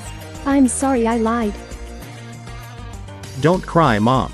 He spoke! And he called her mom, or us. He called us mom. Yeah, he called us mommy, and we're his new mom. And they walk off into the sunset together. I don't know if that's the best message. People might impersonate who you think you're dating, but you should forgive them. Forgive them and let them into your home and let them raise your child with you. And let them around your young, already traumatized son, and let them bond. Do you see this? What the fuck? Just so you know, there's no way this ever happened. What happened to this being our story or whatever? What is this highlight story with the armpit? So this looks like their top something of March 21. Let's go ahead and check it out. I became a mom after my husband passed. Why are the children fully clothed in her womb? Oh, yeah, he's got a little shoe. That child is like 3 years old. I gave birth to a 5-year-old kid twice after my husband passed. I gave birth to my husband after my husband passed. It's like a full-grown guy. I dated Deep Pocket John. I became his lover. I broke my husband with my nose. Whoa. I guess we're only seeing like 30-second clips of this. There's just such whiplash. What is happening? There's like information overload. I can't. I got invested in that first story, and then all of a sudden it's like. I was trying to figure out what deep-pocketed John meant, and then there's just a massive Pinocchio situation. Does she mean like she broke him emotionally? Please, shrink your nose, please. Your nose is tearing our family apart. Okay, hold on. We gotta watch this whole story, and you better believe we're gonna watch it in 1.5 speed. My hubby hated my long nose. And his birthday gift to me was a nose job. So maybe it is gonna be emotionally. He just hates her long nose. And there's nothing wrong with his face, right? His face is totally normal. That is the most attractive man I've ever seen in my life. Why did he marry her in the first place? It's a good question. Maybe her nose got longer. Maybe she is Pinocchio. She told too many lies. If the nose was a byproduct of excessive lying. Of being a liar, then yeah. But I don't think getting a nose job makes you not a liar anymore. It takes back all the lies if her nose goes back to normal. Yeah, you have to go see Dr. for that. He would take his pretty colleagues instead of me to business meetings. You'll scare everyone off with your nose. Everyone else is gonna be scared of you, like me. I'm so scared of your nose. Does she work for him? Oh, I guess. I don't know, unless like this is their house and we gotta go have a business meeting in our bedroom. Get the fuck out. I decided to wait until Seth dozed off to run away. I didn't want the surgery, but was afraid to tell him. I didn't see Seth when I slammed the door. Oh no. Are they gonna give him a long nose during the surgery? The only way we could save you is with a nose transplant. And his wife walks in with no nose and he's like, oh my god. Where's my wife? Did you not know who gave you the nose? Oh my god. My hubby yelled that I'd ruin his life. This is like the worst person in the world and they're going through such turmoil, but she still calls him her hubby. That's what I was thinking. Yeah, it's kind of too much of an endearment to be like, my hubby is an asshole and I tried to run away from him. Oh, my hubby. Aw, my little baby hubby yelled at me. He's got bigger problems than his nose surgery, dude. There's like debris flying out of his mouth while he's yelling at her. His mouth is like upside down. It's like they rotated it. He's got kind of like a fish-shaped mouth, right? I don't know. I've never really looked at fishes' mouths that much. Lucky for you, I've got a bookmark for this. You have a bookmark. Of course you do. They're like kind of upside down style. Yeah, that's kind of what my mouth looks like, actually. And what were you saying about it? I said that's the best kind of mouth that you could have. And for the first time, I went to a business meeting instead of my hubby. No one paid attention to my nose, but they noticed my experience and expertise. That's when I found confidence. She gained so much confidence that her nose shrank. No way. The moral of this story is just don't have a big nose. It like shrinks and then fades to be another nose. Like it gets pretty small and then the animators were like, well, that's too small. And then they kind of fade it to like a normal nose. We don't want to make this unrealistic. I filed for divorce and got everything in court. Well, I filed for divorce and set him ablaze in the courtroom. Wow, she's got some kind of magic going on. My nose shrunk 3 sizes the day I gained confidence, and when I took my husband to court, he started on fire. Burst into flames. I got a raise and filled Seth's position. He didn't want to become my subordinate and preferred to quit. So is he like permanently disfigured now? Like I feel like it's been months and he's still in this face cast. He was talking about how she's ruined his life, but if you mess up your nose, they just put it back. Getting a broken nose is a pretty easy thing to fix, I believe. They just kind of like... And you can also still do your job with a nose cast on. I feel like they don't have a good comprehension on what happens when you get injured. The owners of this page, like if you break your leg, you can't go on dates. If you break your nose, you're gonna get fucking fired. Yeah, these stories are kind of about like, hey, it doesn't matter like what you look like, but it also is kind of like, but it does a little bit. It does a lot, actually. A few weeks later, Seth fell off the radar. Fell off the radar. A few weeks later, Seth went rogue and disappeared into the woods. A few weeks later, Seth became Jason Bourne. Whoa, what? Like, whoa, there's a tornado. Wait, what? A couple weeks later, a tornado swept Seth off the radar, leaving only his shoe in his wake. A few months later, I ran into Seth. He got hooked on plastic surgeries. Oh no. Now he's got a fish mouth and a pig nose. So like, is the moral of the story gonna be, haha, now he's ugly? And so they like started it off being like, it doesn't matter what your nose looks like. And now they're like, unless it looks like that. Unless it looks like a pig. When he saw me, he set off running. I watched him hightail it away thinking, karma truly is a thing. What a profound thought. Wow, it took her a while to come up with that. When you really think about it, karma. That's all I have to say. Don't let anyone make you feel insecure. Love yourself and others will love you too. Wow. That's not what I got from this. Yeah, it's actually her fault that he was an asshole to her. Ladies. Ladies, if your husband is being mean to you, probably your fault. It's your fault. Just be more confident or get a nose job, then you'll be fine. Just get over it. This one's called Her Stepdaughter Ruined Her Wedding Night. This is about to be about another disturbed child. On my wedding night, my stepdaughter came in and took my hand. I pulled away and Casey ran off. My husband didn't believe me. It was just a dream. He starts gaslighting her immediately. That didn't fucking happen. But I mean, it's not even something that like I would bring up. Like if the kid came in the room and was like at the bed and was like came and touched your hand, whatever. Maybe they had a nightmare and I know. She's like, Mommy, I'm scared. And her instinct was like, ugh. Yeah, she went, oh, what the fuck? Go away. And then the kid was like, oh my God, oh, no one loves me. Next morning, her husband is like, you're crazy. Yeah, I was awake looking at your hand. I didn't see anything. He's got a night cam only zoomed in on her. I didn't sleep the next night. I didn't sleep the next night for fear that Casey might come and brush my hand lightly again. I know. Why is she so scared? Look at her. She's holding the bed sheet up. Again, I feel like we're like thrown into the middle of this story and Casey has done some fucked up things before this even started. I was kind of expecting him to be like, that was a dream. I don't have a daughter or something like that. Maybe that's the big reveal. It is a little weird that he wouldn't bring that up the first time she says it. He's like, it was just a dream. And he doesn't care to elaborate on that. He's too tired. He's up all night. Yeah, it's true. He's like, all right, I gotta get some sleep now. Don't move that go hand. Review my footage. Casey came again and tried to hold my hand. She was clearly jealous over her dad. She's just like reaching out and trying to make a connection. And this adult woman is like, get the fuck out of here. Do they see each other during the day at all? Or like, is this the only interaction that her and this girl have? Look at his face. Chris, look, she's right there. He's like, that's not happening right now. You think she could bring this up during the day? Be like, hey, Casey, why are you coming into our room at night? But I guess like they never cross paths during the day. Well, I mean, she's not there. She's not alive. Casey hasn't lived here in over 50 years. Then I started locking the door at night. But every night, Casey came to the door. This poor girl. So sad. Look at her. I know. She's got her bear. She's like, my life has kind of been upturned. My dad got remarried. This is a big change for me. I'm trying to reach out in my own way, trying to make a connection. Oh, the door's locked. Also, my dad doesn't speak to me. He refuses to admit I'm real. She never left us alone. Get rid of her. I can't do this anymore. She just wants some popcorn. She's starving. I haven't eaten anything in weeks. But Chris chose his daughter. I was not expecting that. I was expecting Chris to be like, okay, off to boarding school. Go on. And all I could do was pack up my stuff and leave. Clearly your life was just too awful to stay. Chris suddenly called me during his business trip. Casey's missing. I was glad now it'd just be the two of us. What?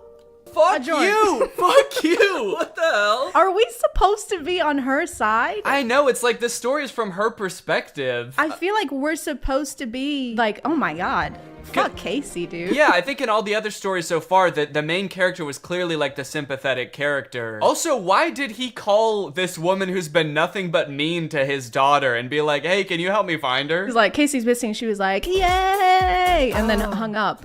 At that moment, Casey came up to me. She was crying and begging just to hold my hand. Is she gonna slam the door in this kid's face or what? Get out of here! Leave! I don't want to hold your fucking hand. My mom was sick for a long time. Before she died, she promised she'd come back to me as another woman. God. Why would she say that? I am gonna die, but the next woman you see after I die is gonna be me. Well, no wonder she was like confused. I might look different, but it'll definitely be me. What is wrong with this mother? I know. She is not preparing her for the reality ahead. Oh, how will I recognize you? She's gonna be like, I'll hold your hand. I'll have the same warm, soft hands. Oh, so she was trying to she was just trying to feel this girl's hand just to see. She was doing the test, the hand squeeze test. Casey was hoping it could be me. Yeah, no shit. So I finally put two and two together that she I thought finally figured it out. She wanted me to be her mom. I find it so hard to believe that after finding this out, she's gonna be any different. It's like, if you were this mean to this kid whose mom died, knowing this small piece of information is not gonna make you suddenly be like, oh damn, you thought I was her? Okay, yeah, then I will be her. The next morning, Casey hugged me and smiled. Mommy, you really came back to me. Yes, and you helped me remember everything. I don't like that because she's gonna grow up and are they just gonna be like, I am your real mom. I'm your dead mom. And I used to be someone else, but when your mom died, she took over my body and that woman is gone now. There's a lot of possessions going on. Don't worry, sweetie. I am your mother. I possessed this poor woman. I am your mother. I will rip the soul out of a new woman and replace it, and then I will come back to hold your hands. I'm so sorry I was an ass to you for the first few months I was married. That was just the hormones settling down, getting used to the new soul. That's how a reincarnation story helped me find my beloved daughter. So are we supposed to think that she's actually the mom? They're not just telling that to the kid. They're telling that to us too. You know, we're gonna grow up someday too. I feel like I'm being gaslit. I know. They spent this whole story like this is just some woman who met this guy. And then they're like, and remember now that she's the mom? Remember how we all knew that that was the mom the whole time? Remember that? Casey truly believes a part of her mom lives in me. That idiot. That dumbass. I really feel like her mom, and I'll never tell her otherwise. Maybe you should. Maybe Casey will figure it out. It's like Santa Claus or the Easter Bunny, only it's like, I'm not your real mom. Do you remember how old you were when you found out that your mom wasn't really some dead woman possessing somebody? I was 18 and I cried. It is worth noting, they have a YouTube channel, Fabiosa Animated, and so they have all these animated videos, but they do have a not animated channel too, and these are all live action stories. They're kind of like Darman videos. Yeah, the titles, the thumbnails are literally just Darman. Wait, there they go with hubby again. Hubby denied me a hospital my birth. Sweet hubby let me die. Hubby check. Hubby wanted me to suffer through childbirth. Well, do you want to do the most popular video, short lesson to see real beauty? Sure. Cover your ugly face or go home. My mom became a teacher at my school and made my life hell. You are gonna dress like the Phantom of the Opera and you are gonna like it. And you're gonna sing. I've never seen the Phantom of the Opera. Does he sing? The only thing I know from Phantom of the Opera is that song that's like, sing for me. Do you know that? No, but Never mind. if you keep singing it, I might. Luckily, I have it bookmarked. This is the only way I know this song from Phantom of the Opera. Take a closer look at that snout. Okay, well, anyway, let's get back to the video. Why would you choose this mask? No one will suspect anything's wrong with you. She forced me to hide my birthmark under a mask every day.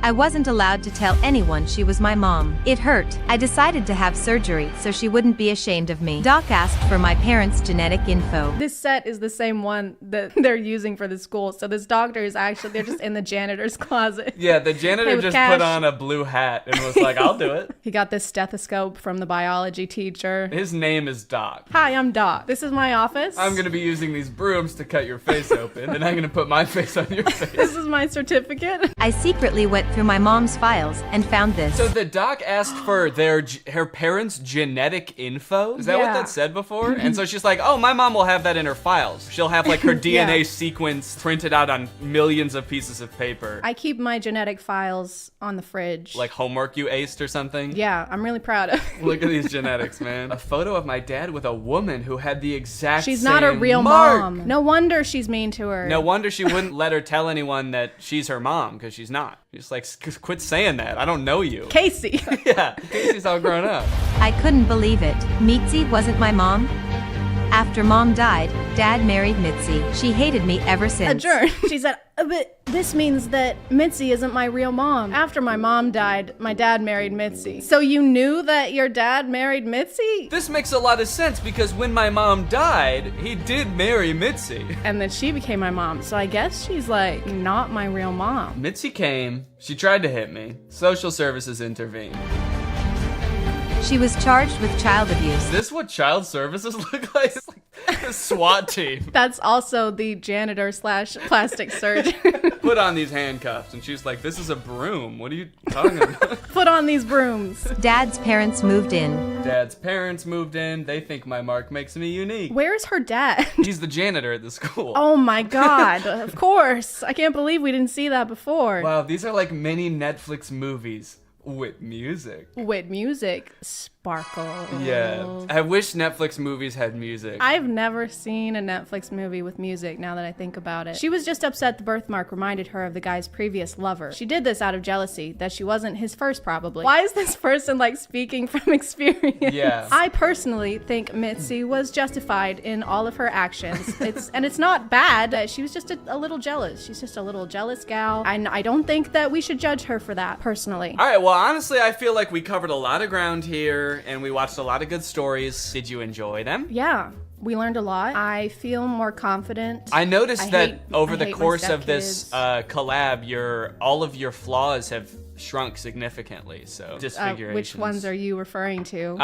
That I had, apparently. Kind of strange yeah. to say that. I am more confident. I was gonna make a joke. You were like talking about my flaws, and I was gonna make a joke about how at least I don't have a fish mouth. Holy shit.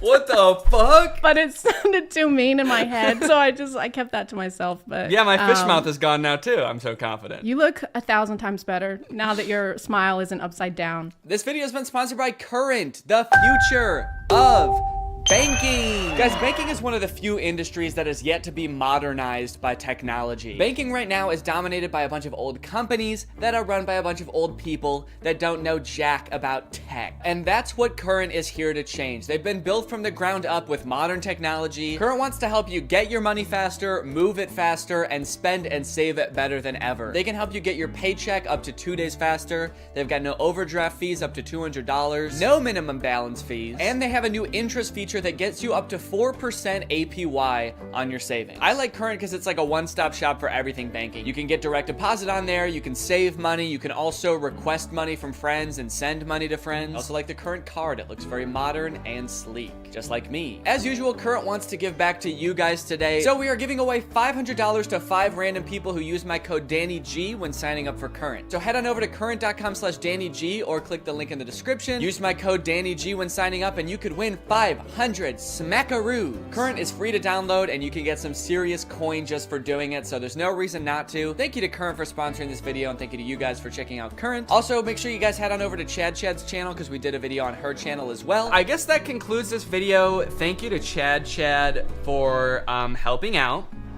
Chad, if people want to subscribe to you, what should they do? Where should they go?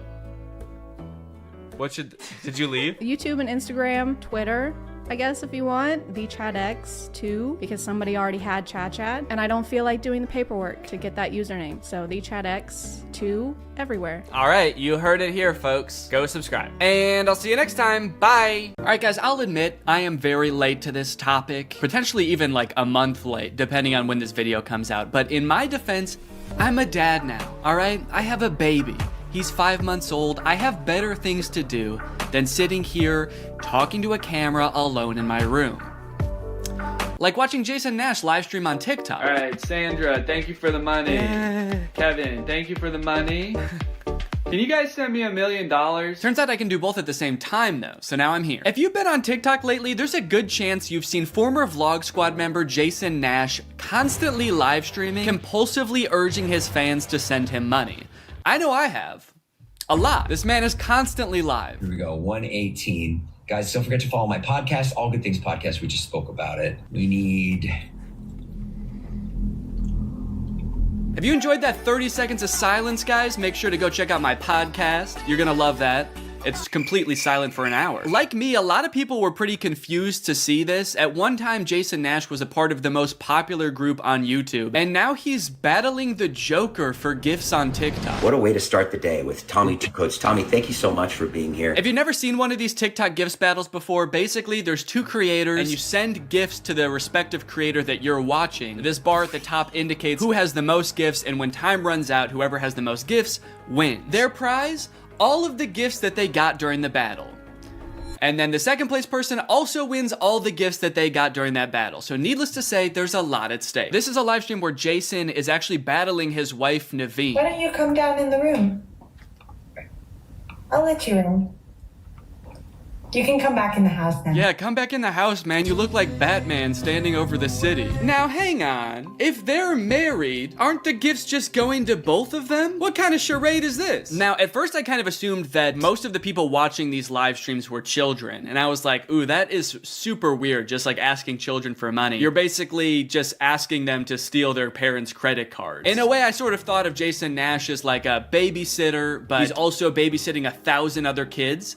And if you start choking, he's not gonna call 911. Because he can't see you. But after tuning into a few of his streams and actually like clicking on some of the profiles of people watching, I realized that it's actually mostly adults, which was very surprising to me. Guys, what are we doing here? Stop that. I promise you there are like 1 billion other better uses for your money than helping Jason Nash's wife crush him in a gift battle. Fun as it may be. The reason I wanted to make this video is because I think that it's kind of a very interesting look at the career span of a creator. It's a pretty new career, all things considered. And like nobody's been a full-time online creator for 40 years. So we don't really know how long this career is supposed to last or how it will evolve over time. So I think it's worth looking at why Jason Nash is here. Between the years of 2016 and 2020, David Dobrik was seemingly at the top of the YouTube ecosystem. What started as David just sort of goofing around and filming his friends as up-and-coming content creators quickly turned into partying all the time, collabing with huge celebrities, huge giveaways, and giant sponsorship deals. And if you didn't watch the vlogs around this time, you might think that David was like the biggest part of them, but it was actually more his friends doing the heavy lifting. David was always behind the camera, and sure, he would laugh a lot, and you'd hear him laugh. But I really feel like the reason people tuned in was sort of to live vicariously through David and experience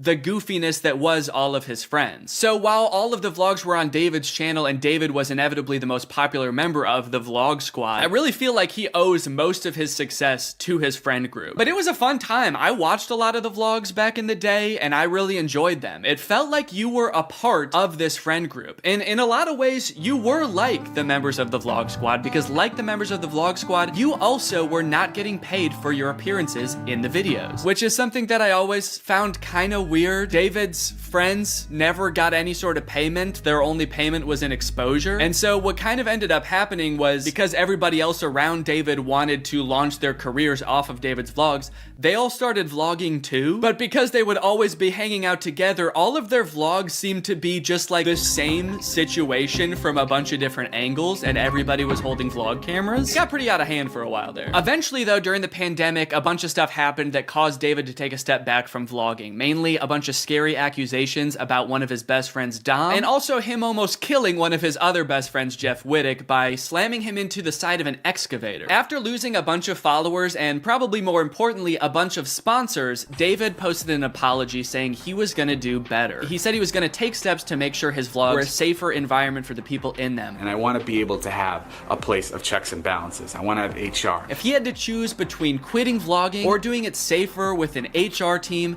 he was gonna do that.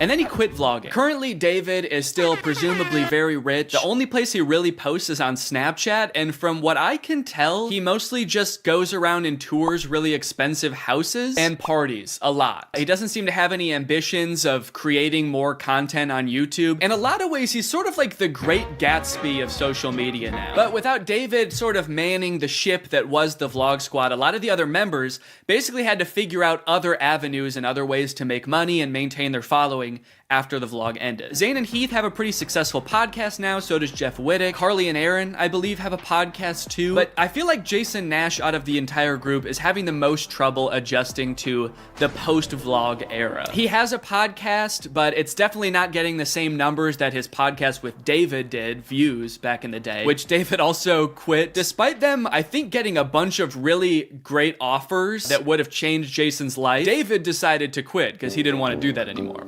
He wanted to be the Great Gatsby. So Jason has now been left to fend for himself, and it seems like TikTok gift streaming is what he has turned to. You excited to go to dinner?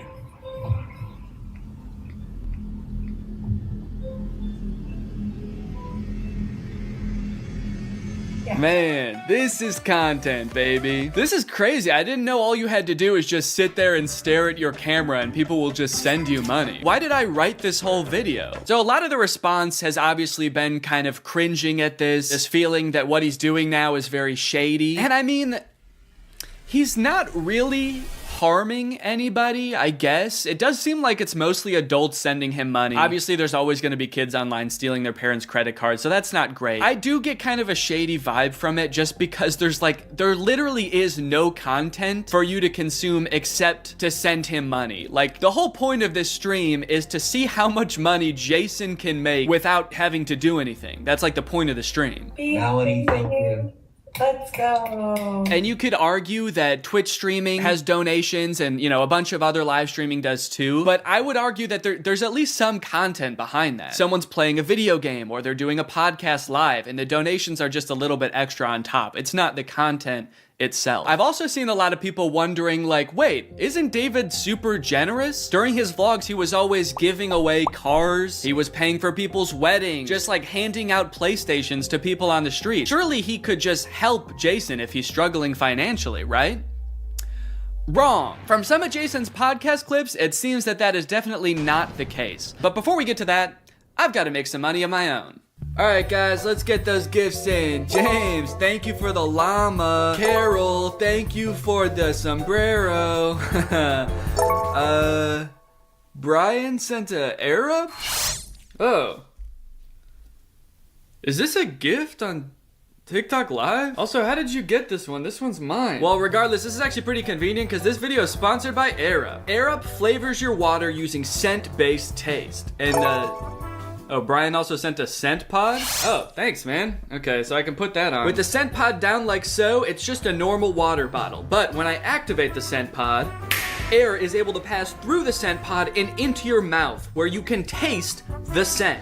Send me money. I like to bust out my air up while I'm getting work done. It gives my water a little bit more which is what I need when I'm trying to focus. This one right here is lime, and it is excellent. Someone said, come to Brazil. I'm busy. Air up is a unique hydrating experience. You can't get this anywhere else, buddy. No chemicals, no sweeteners added to the water, just plain old water into my plain old mouth. The scent pods come in a variety of flavors. I really like the lime and the peach. My editor, Jake, is really fond of cherry. So no matter what kind of flavors you like, there's bound to be a couple for you. You want to spice up your hydration experience, click the link in the description, get yourself an Air Up, get yourself some scent pods, put your mouth on the nozzle, and suck away. You look really tired today. That is mean. Thank you to Air Up for sponsoring this video, and thank you to you guys for checking out Air Up. Now back to the video. About a month ago when Jason was in the thick of his live streaming every day, he posted this podcast where he and a bunch of David's mutual friends talk about how different life is now that David's not vlogging anymore. But the thing is, like, David's in this, like, moment in his life. Yeah, where he can do anything. Where he just parties. Oh no, Jason. The look on your face, man. Jason's like, don't look bitter, don't look bitter, don't look bitter. Where he can do anything. Perfect. He can do whatever the fuck he wants now. He calls me to play pool. And I'm like, I gotta go live.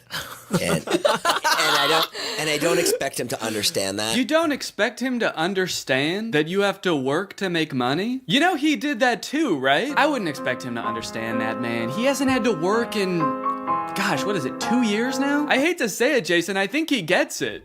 I just don't think he cares. Like, I'll say things like, I'm losing my house. and he'll be like, oh, but just come play pool. I just don't think he cares.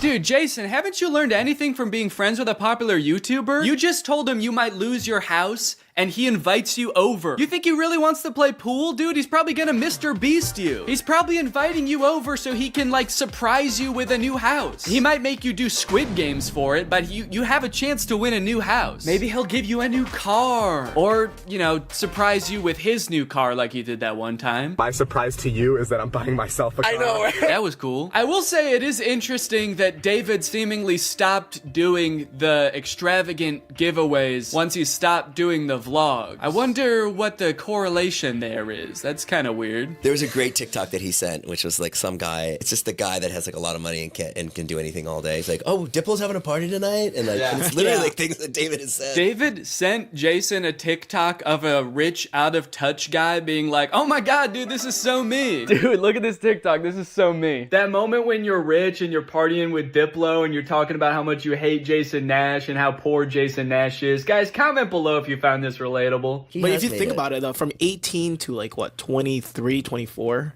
Oh, he was hitting it. He never drank. I don't think he ever drank. Even when we would visit him, we'd be up till like midnight just like watching the edits, just like wow, he worked hard for 5 years? Let the man party, dude. Please do not burden David's poor gentle soul with your financial woes. Just let the man play pool and play with him, for God's sake. I mean, look, I don't doubt that he worked hard. The dude posted 3 vlogs a week. I'm sure it was a lot of hard work, but you know who also worked hard? Everybody in his vlogs. I mean, that dude just said it himself. They all stayed up with him until midnight watching the edits to make sure they were good. This was a group endeavor. And I know what people say. They say like, well, David gave them the opportunities, you know? He didn't have to make them famous. Yeah, he kind of did. That was like the whole point of his vlogs, was his friends. David wasn't just making them famous because he was a good, generous guy. He was doing it because that's what was working. They made him famous as much as he made them famous. Now it's like the complete opposite. Everyone's like working, and here's him just like, hey, what are you doing tonight? And it's like a Tuesday night. Everyone's working. Yeah, man, that is kind of a crazy switch. Whereas before, David was working and everyone was helping him. Now everyone else is working, so naturally David is partying with Diplo. Naturally, a lot of the conversation around Jason's live streams has revolved around the confusion as to why he wouldn't just get like a normal job if he was strapped for cash, or if like the social media thing wasn't working out. Can someone make Jason Nash a fucking DoorDash account? People are wondering, why is he pursuing this career that is like universally seen as embarrassing or cringe, rather than just getting a 9-to-5? And I totally get that criticism, because I do love being a creator. I love getting to be my own boss. I love being creative on a daily basis, working with people that I'm really inspired by, entertaining people. But if this exact version of being a creator stopped being feasible, would I start doing gift streams on TikTok? Hell no. And not even necessarily because it's like embarrassing or cringe. It's just that like what I enjoy about being a creator, that does not accomplish. There's no being creative. There's no entertaining people. At a certain point, you like strip out all of the fun parts of the career and you just have only the most superficial parts of it left. Just money and fame. So no, if like this YouTube channel didn't work out anymore, there's a billion other things I would rather do that would be more enticing to me than like gift streaming on Twitch. But maybe Jason likes it. He doesn't look like he does, but maybe he does. On the other hand, I could say that Jason is also older. He's lived a lot more life, he's had a lot more experience, and his career in the entertainment industry has gone through a lot more ups and downs than mine has. From what I can tell, Jason has been a stand-up comedian, he's been in TV shows, he's been a podcaster, a Viner, and a Vlog Squad member, and now a TikTok live gift battler. Between all of those seasons of his life, I'm sure there was downtime where he could have thought, oh, maybe this isn't for me, I'm gonna get up and go get a normal job. And then, lo and behold, the next opportunity comes along. So in some sense, I do understand if Jason's mentality is like, maybe I'm just gonna do this for a little while until I get my next thing off the ground. And I know that when I started Vine, people said the same thing to me. They're like, what are you doing? Why are you doing Vine? You know? And I was like, okay, this is what I'm doing. And then I did YouTube, and people were like, why are you doing YouTube? And I feel like when you're first to something, that can really pan out. Yeah, I do get what you're saying, but also I don't know if this is the same as Vine and YouTube. Saying he's the first to this new thing like TikTok gift battling is gonna be the next big thing is very worrying to me. Please don't make that the next big thing, guys. On top of all that, there is this sort of like gamification in your head that happens when you're a content creator. Because so much of it is like numbers based, you're always looking at your analytics, hoping your numbers go up. It becomes kind of a game in your head to see if you can do better than you did last month or last year. Because of that, I feel like in a lot of content creators' heads, quitting or pursuing a different career path is seen as like losing the game, even if it's subconscious. That being said, I don't think that's a healthy way to look at it, and I would encourage people who are pursuing being a creator to find other passions that, you know, if this didn't work out, you could pursue that instead, because I think just clinging to relevancy for relevancy's sake is not a good thing. But why try to guess what Jason's thinking when someone literally asked him on his own podcast why he doesn't just get a job? This isn't me saying this as a negative thing. Yes, I'm yes, just no, totally address it. asking. Please. Yeah, yeah. Why don't I get a real job? No, I know why you do it. Yeah. But like... No, man, I know why you do it. It's pretty clear to me. But, could you tell everyone else why you do this? Someone said that the other day, why don't you get into real estate? I'm like, I hate it. I don't have a real estate license. Bo Graney? Oh yeah, I forgot. You have to be born with a real estate license to do real estate. But darn, Jason Nash was born with a TikTok account. So he has to do that instead. Right. Now look, would I be on TikTok Live if I wasn't in like a financial hole? I don't know, probably not. But also like YouTube wasn't really working, and I needed to find something. OnlyFans. I can't do OnlyFans. This is such an unrelatable thought process to most people. YouTube is not working out for him, and his first thought is OnlyFans? TikTok begging people for money? It just comes off as being so set on being an influencer that nothing else matters to this guy. Listen, it is what it is. It's like I was on Vine, I was on YouTube, I was on Snapchat, and now I'm doing this.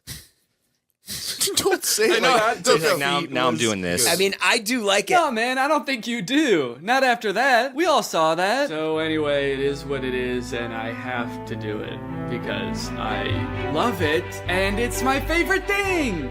Phew, that was close. Hey, we can hear you. What? You said that was close out loud. Oh no! Do you ever think about going to DoorDash or to like a? I just never thought it's entertainment or nothing. I don't care what it is. Like, what would you suggest I do? No.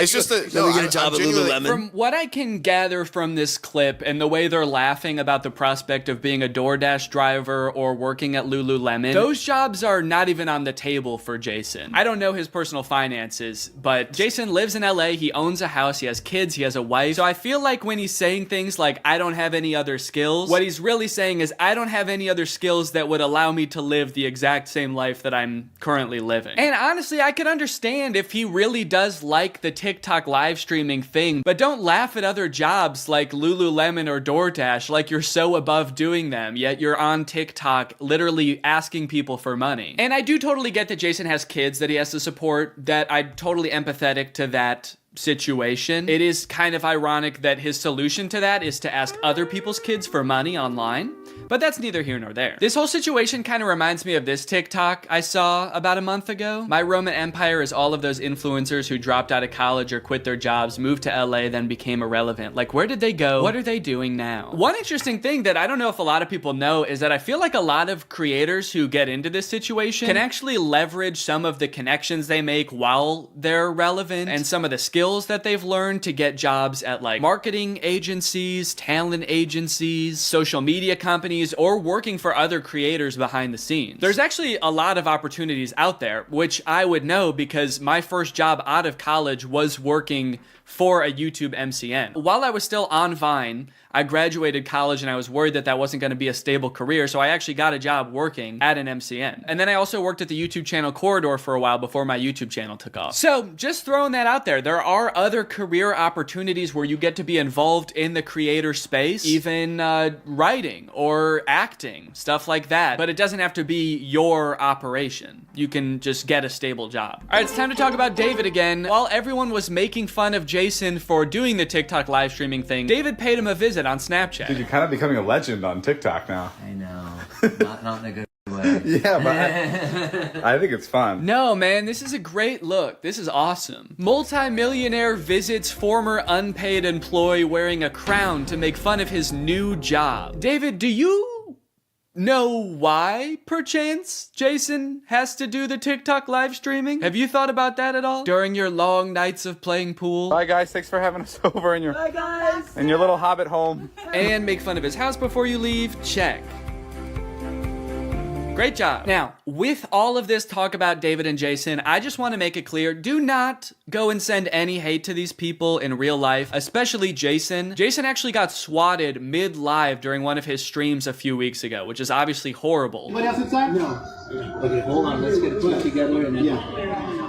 This is obviously a horrible situation, actually terrifying. But I cannot help but break a little smile when I look over and the two people he's gift battling are the Dobre brothers. I don't think there's a single funnier sight than watching the two of these blankly stare into the camera, not understanding what's going on. Also, imagine your gift battle opponent getting swatted and he's still crushing you, dude. That's gotta hurt. My big takeaway from all of this is if you are pursuing being a content creator, I would heavily recommend being super careful about the way you go about it. I would highly recommend not letting your success be at all related to the success of another influencer. You don't want to be the guy from David's vlogs when David stops the vlogs. Also, save your money. This career that we have, we don't know how long it's gonna last. I mean, I sort of view it as being any other type of entertainer. You're only relevant for so long, or like an athlete or something. You can only be in your prime for a certain amount of time, so save as much as you can. It's really easy to get caught up in the lifestyle of an influencer and like partying all the time and flying on private jets, buying expensive cars. And if you can make this career last for like 20 to 30 years, that's awesome. That's insane, but it's definitely not guaranteed. So just be careful, all right?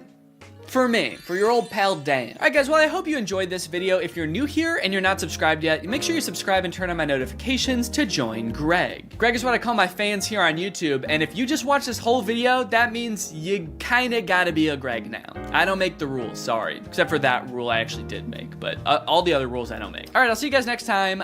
Bye-bye. Special delivery! What's up, Greg? You guys know how when you buy something online and then return it, it gets sent back to the warehouse, repackaged, and then sold to somebody else? Maybe you picture some kind of alternate evil version of you that likes really tight-fitting t-shirts? Yeah, that's not true. It turns out stores like Amazon realized a long time ago that it's actually a lot of work to look at each item that gets returned and try to figure out if it's broken or dirty or if Shadow Danny would even like it. So they thought of kind of an ingenious method to get rid of it all. They throw it in a landfill. That's where an estimated 6 billion pounds of returned items end up every year, but luckily, some of them escape this fate. Sitting in giant boxes in these third-party facilities across the country, these mysterious forgotten items cling to some sense of hope that they might find a new home. And I am very curious as to what's in these boxes. On Amazon, you can buy like anything, from a dancing monkey plush toy to a clapping monkey plush toy.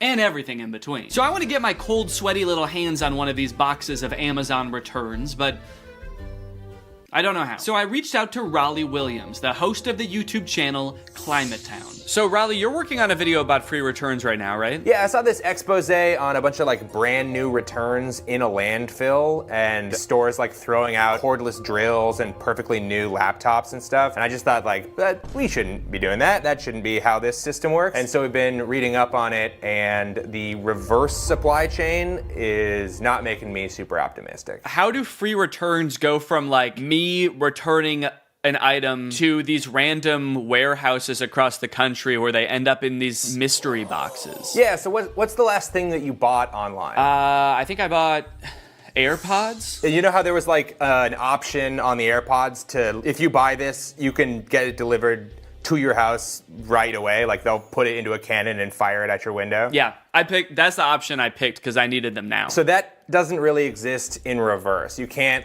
you don't have your own cannon to like jam the AirPods in and fire it off back to Apple. So you put it into a box and then you ship it to what sort of seems like is back to the store. But it's not really going to the store, it's going to a thing called a returns center. So that's like this big ass warehouse where they get hundreds of thousands of returns from like all the crazy shit people bought from the internet. A lot of the returns get just thrown away at the dump. Some of the returns get donated, and then in some cases, they're gonna sell those returns to these bulk item liquidators. And this is kind of a good solution sometimes because you can actually get a little bit of money for those returns. So let's say you're like Sports Authority and you get a bunch of hockey sticks back. You can sell those to a bulk item liquidator for like pennies on how much they actually cost. Got it. So it's only hockey sticks at these facilities then? Oh my no, it is so many different items. Hockey nets, hockey pucks, goalie masks, hockey sticks. Did we say that one? So all these boxes full of returns,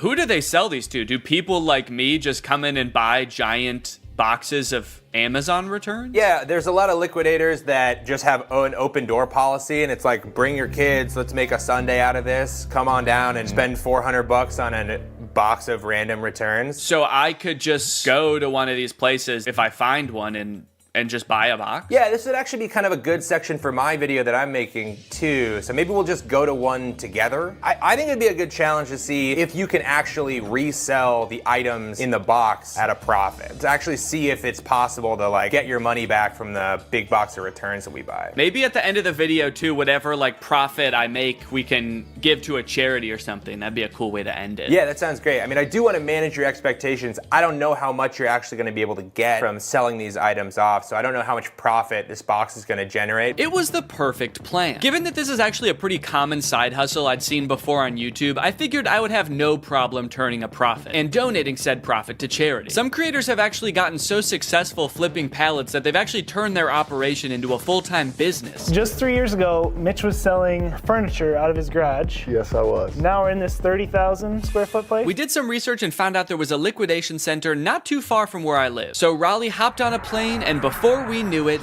there we were, in a place filled to the brim with things that for some reason or another, someone thought they wanted, but then changed their mind. A baby car mirror so you could start a safe road trip with your lovely baby. A breast enhancer that takes 2 AAA batteries. I was captivated by the untold story behind each item. This place also had overstock items in bulk, like $66,000 worth of pacifiers, and hundreds of this one aquarium decoration. I don't mean to sound like Cotton Eye Joe when I say this, but where did all this stuff come from? And where will it go? Raleigh and I searched the grounds for a while, looking for a box that spoke to us. We walked down corridors of bubble makers and as seen on TV products. We thought these women's blouses were pirate shirts, but eventually, we found the box for us. Priced at just $340, this box was a hodgepodge of various Amazon returns. Big boxes, small boxes, a Chewy box, a box of what appeared to be sweet and sour chicken. What rare, priceless gems could be waiting in here to uncover? We paid the fee,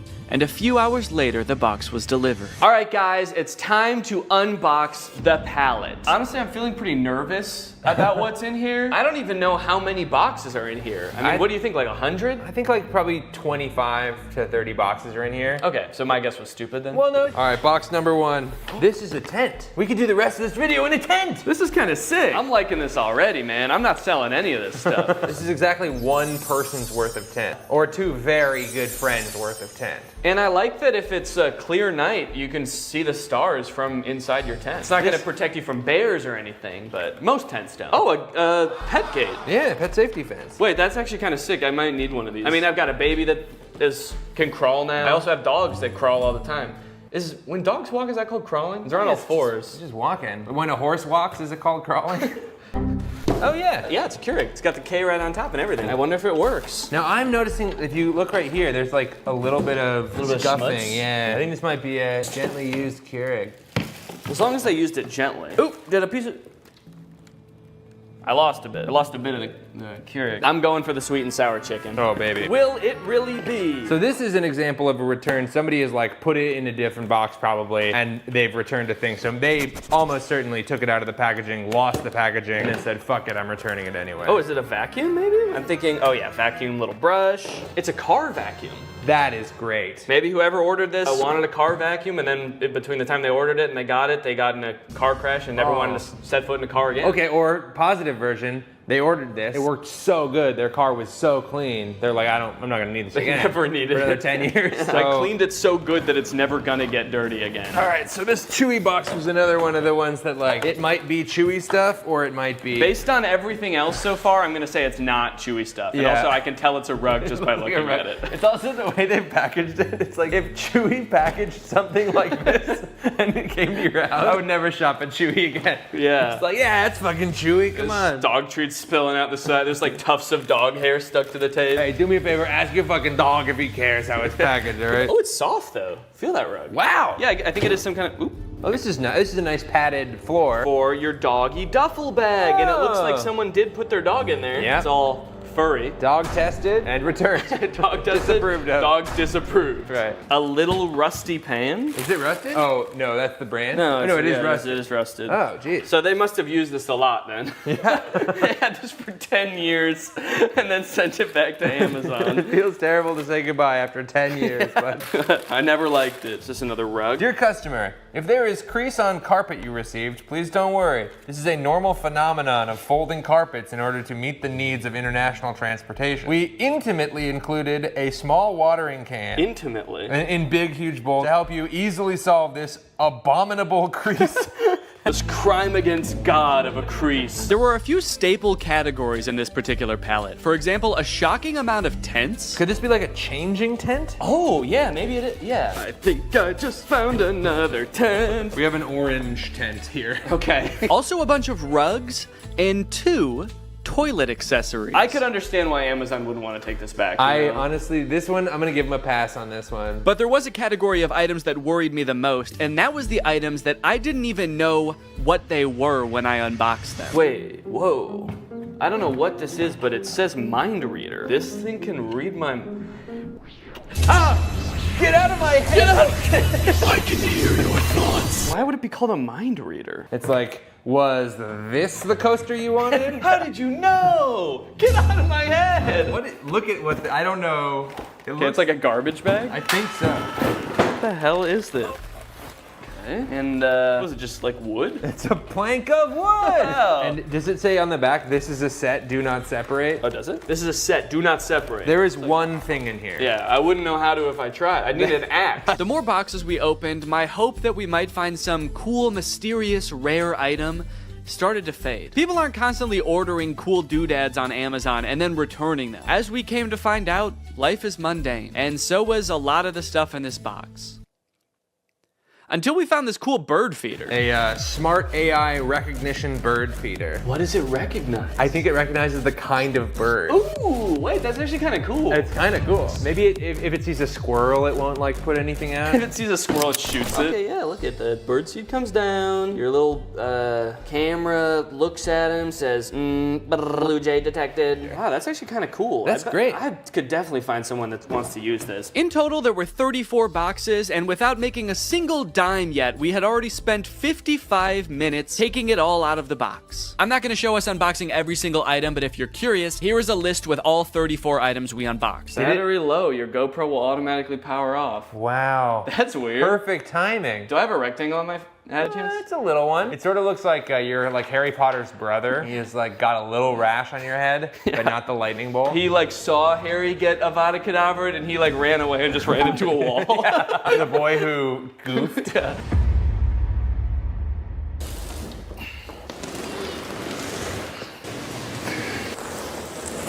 That thing is heavy as hell. I want to get this stuff listed on Facebook Marketplace as fast as possible. So I'm gonna take inventory of everything in this box, look it up on Amazon, and find out how much it costed. That way I can list it on Facebook Marketplace for a fair price. And this will be really interesting to see because this box cost $340. So once I tally everything up, I can see how much I can potentially make off of all of this. I've never had to think about how to properly photograph a toilet seat before. I don't know what people who are buying this thing are looking for. Like what's the best angle for this thing? You need to know how big the hole is for scale. I can put my hand there. Once I got everything inventoried, the next thing I had to do is actually figure out how much everything is worth. It was actually really interesting to see what the most expensive items on here were, what the cheapest items on here were. The cheapest thing was the USB clip-on fan, and the most expensive thing was that cream and gray rug, which was $140. A couple of the items, I didn't even know what they were when I opened them, and searching around on Amazon, I was actually able to figure it out. So now I can actually list it on Facebook and not just be like, this is I don't know what this is. It's a piece of wood with a handle. The thing I'm referring to right there, I thought was a cabinet door. Oh, is this a cabinet door? But is actually some kind of stovetop cover. It's a piece of wood that you put on top of your stove when you're not using it. That way you have extra counter space. Seems a little bit dangerous, maybe. I don't know why they made it out of wood. That seems like maybe the exact wrong material to make it out of. Oh, the vertical tents, the standy-uppy tents,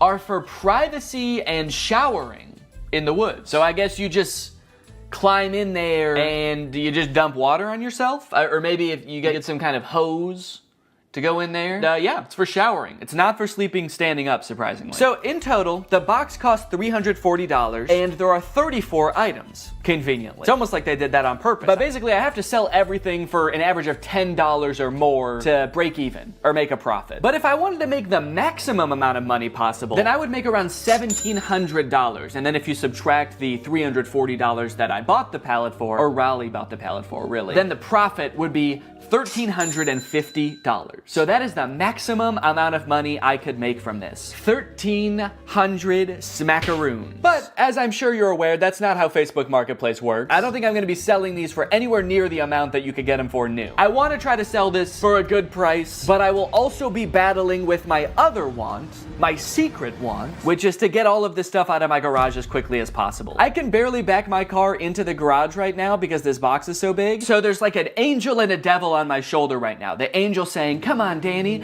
let's make a profit. And the devil is saying, get that fucking box out of the car. I don't want it anymore. We don't need the box. Just drive the whole thing to Goodwill. They can figure out what to do with it there. And then I also, because I also have to make sure some of this stuff works. I mean, there are electronics in here. Chainsaw, leaf blower toy, there's a Keurig, there's a vacuum. So it could be time for a product review section of the video! Now, $1,350 is a serious chunk of change, and if I wasn't donating this to charity, I would definitely want to make sure that I keep my profits safe and maybe even put them to work for me. But how do I go about saving that much money? $1,300 isn't gonna fit in my pockets unless I buy more pants. That's why this video is sponsored by SoFi, which is... Oh, it's not pants. Okay. SoFi is a next-gen finance app, and they're gonna help you bank, borrow, and invest all in one place. And I bet you can guess where that place is. It's in the app. But don't just take my word for it. Listen to me in a suit. Having a child is awesome, but it is quite expensive, so when I'm not using my money, I like to make sure it's working for me and not just sitting there, which is why I love SoFi. With SoFi checking and savings, I can earn more money on my money. With direct deposit, I can earn 9 times the national savings rate. For those of you who are new to high-yield savings accounts, don't worry. Daddy's gonna walk you through it. It's basically an account that makes your money work harder for you by giving you something back in interest. Your typical savings account at your local bank earns you about 0.45% interest. Yeah, sorry big banks, that's not gonna cut it, because with my SoFi high yield savings account, I can earn more in 6 weeks than I would in an entire year in a big bank savings account. With SoFi checking and savings, you get paid up to 2 days early, pay no account fees, and can earn up to $300 when you sign up for direct deposit. So if you want to sign up, just click the link in the description or scan this QR code. It's made just for me to show you. Thanks to SoFi for sponsoring this video, and thank you to you guys for checking out SoFi. Let's go ahead and pop some batteries in these. Hey, and this way, whoever buys these is gonna get free batteries as well, which I don't think they came with. So I'm actually sort of performing a service here. I should charge people more than the Amazon list. And that's what makes me such a business-minded guy. Time for the moment of truth. Hedge trimmers.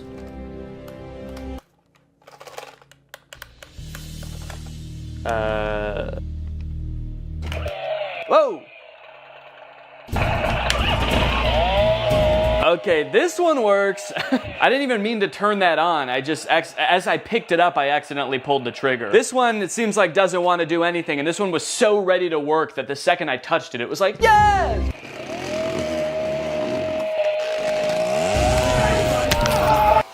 There we go. Ooh, and it blows. Okay, well, we got 2 out of the 3. And if someone buys these, I can just ask them if they want that one, even if it doesn't work. Next up, this clip-on fan. It's actually rechargeable, so there's a USB-C here. And let's see if it has any power right now. Oh. Oh, it only spins while my finger is on the button, which definitely does not seem very convenient. But let's give it a charge. And then we'll see what's what. Luckily, I've got a spare charger laying around from the AI pin, and it's USB-C. So I can't say I never got anything out of buying it, but we'll give it a minute to charge. In the meantime, let's test out its clipping functionality.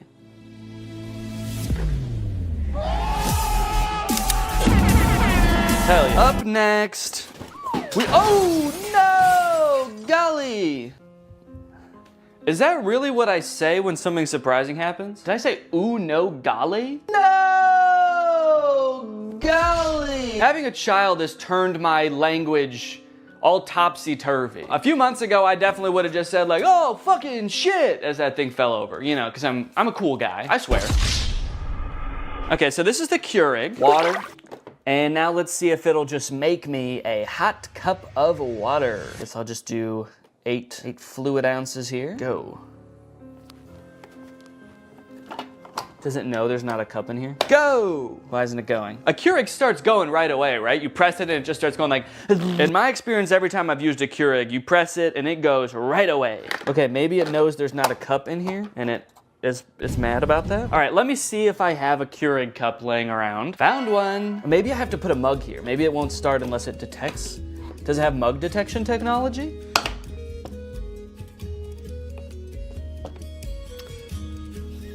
Okay, I think that this is also broken. Did I just buy a gigantic box of broken electronics? What do I do? What do I do with all this stuff? Amazon? I'm demanding you contact me to take all this stuff back and fix it and sell it again. I don't know how to fix a Keurig. I don't have the resources for that. Damn, dude. Golly. What did I say before? Oh no, golly. Ah! Smart AI recognition bird feeder. You get an automatic notification when you have a visitor. So you could get a notification that says like a cardinal's here or a hummingbird's here. How terrifying would it be if at like 4 a.m. you get a notification that's like Gary's here? You're like, who the fuck is Gary? You go on your phone, there's just a video of a man shoveling bird feed into his mouth. Thanks. I'm the CEO of this company. It tells me where all of them are, and I eat bird seed. Seat for the birds to hang out? Neat. Why doesn't this come with instructions? Okay, I have to scan the QR code to download the Bird Lover app from iOS or Android. Okay, so maybe the instructions will be on there. Bird Lover feeder. Bird Lover feeder? Shouldn't it just be a bird feeder? Starting to think a human being is actually gonna show up. Little old lady. Thank you for setting this up, young man. I love birds. And I'm so hungry. And now? Oh! I wonder what this little thing is here. That's the camera lens. And then what is this? Is it a big speaker? Play soothing noises for the birds. Soothing noises. Metro Boomin. Yo! Okay, look it. Oh, what kind of bird has showed up to the bird feeder today? Danny Bird. Okay, can I take a picture? Oh, I got a notification. Bird feeder camera has detected movement. I like that it's just saying that the smart bird feeder has detected movement. Obviously, it's not saying bird detected. It's like, we have detected something, but it's not a bird. You should probably just look for yourself to see. You're not gonna believe us if we tell you. It works! Man, I was worried about this one, because I actually feel like this thing's pretty cool, and I wanted it to work really bad, so why did someone return it then? That's the question. So many stories behind these boxes, you know? What happened in this person's life between when they ordered the AI bird feeder and when they returned the AI bird feeder? They suddenly started hating birds? Okay, surely by now the clip-on fan is charged, right? Let's take a look. Ooh, it is! It works! Okay. The clip-on fan works. In my effort to provide an excellent experience for my customers, I want to go beyond just the electronic items, okay? There are some non-electronic items that need my attention. Actually, there's just one. It's the rug with the abominable crease. And guys, I have really bad news. There is not an abominable crease on this carpet. There are 2 abominable creases. Right here and right here. That is just abominable, man. Actually, looking at it like this, there's kind of more than 2, because there are some horizontal ones too. They're a little less severe, so I might not call them abominable, but I might call them like, dastardly. But they did give me instructions on how to fix the crease, so I'm gonna try all of this, and then I should have a perfectly good rug to sell. Let me get some water. God, my finger is getting tired from spraying. This is such a tiny little sprayer that you have to spray so many times. Okay, I've spritzed it. Wait, why does it... Why is it still completely full? It's like I didn't use any water. That's like how much I filled it up in the first place. What kind of magic watering can? Okay, well, we've got a soggy crease. I'm pretty happy with it. So I'm gonna give it a few days, just like the instructions recommend. And then hopefully this will be ready to sell. The last things I needed to test were the tents. Yeah, this is nice. This fits me. Yeah, I've got over a foot of headspace. Give you guys my POV. There's my little piggly wigglies. Plenty of room, man. Maybe they returned it because they thought they would fit in the tent, but they're 8 feet tall. All right, well, I'm gonna give this tent a 10 out of 10. A tent out of tent, actually. Whoa! Hi. So this is definitely some kind of privacy tent. I guess maybe for changing and stuff, if you're on a camp out with the boys and you're all sharing a tent and you don't want the boys to see your bare butthole when you're changing, then you get one of these set up and now you can go in here just like this, and now you can't even tell that my butthole's out. Okay, here's what it looks like inside the tent. I don't know, I've done a decent amount of camping in my day and I've never felt the need to have one of these vertical tents. I'm gonna have to give it, honestly, I'm gonna give it like a 4. It does what it's supposed to do, but I don't know why it does what it's supposed to do. So, yeah, oop. You know, being in this one when that happens would probably be scary. You're standing in there, you got your willy out, and then it just blows away. All the boys are sitting around the campfire, and suddenly you're just like, oh, I got the tent so this wouldn't happen. This last tent I was very confused about as I was putting it together. It's completely transparent, but has no ventilation. My suspicion was right that there is no ventilation in here. I mean, at least not without opening these windows. There are windows. Okay, so let me close this up, and now we'll just sit for a second. We'll see. Well, okay, hang on. This is not even big enough to sleep in, actually, now that I'm thinking about it. No, it's not big enough at all. This must not be a camping tent. Must not be for sleeping. What other, is this, oh, maybe this tent is like to keep you warm because it is insanely hot in here. That's why I say that. So, yeah, I guess there's like no problems. Oh, there's sand in here. What the hell? Look at, there's sand all over here and dirt on the inside. Okay, someone for sure used this. Despite being a little worn, it does the job. So I gave it an 8. Out of 10. After all of that testing and reviewing, I was finally able to get everything up and listed on Facebook Marketplace, and a few days later, I got a message. It was Barbara, and she wanted my pet gate. Hello, how are you? So sorry I'm late. Oh, that's okay. Since I didn't want to give 34 strangers my address, I decided I would meet each customer at a nearby grocery store. Well, let me show you the gate. I have 2 little Yorkies. Oh, cute. Yay! Yay! And the next day, I met Irene to give her my landscaping lights. Hello, Irene. Oh, sorry, did I scare you?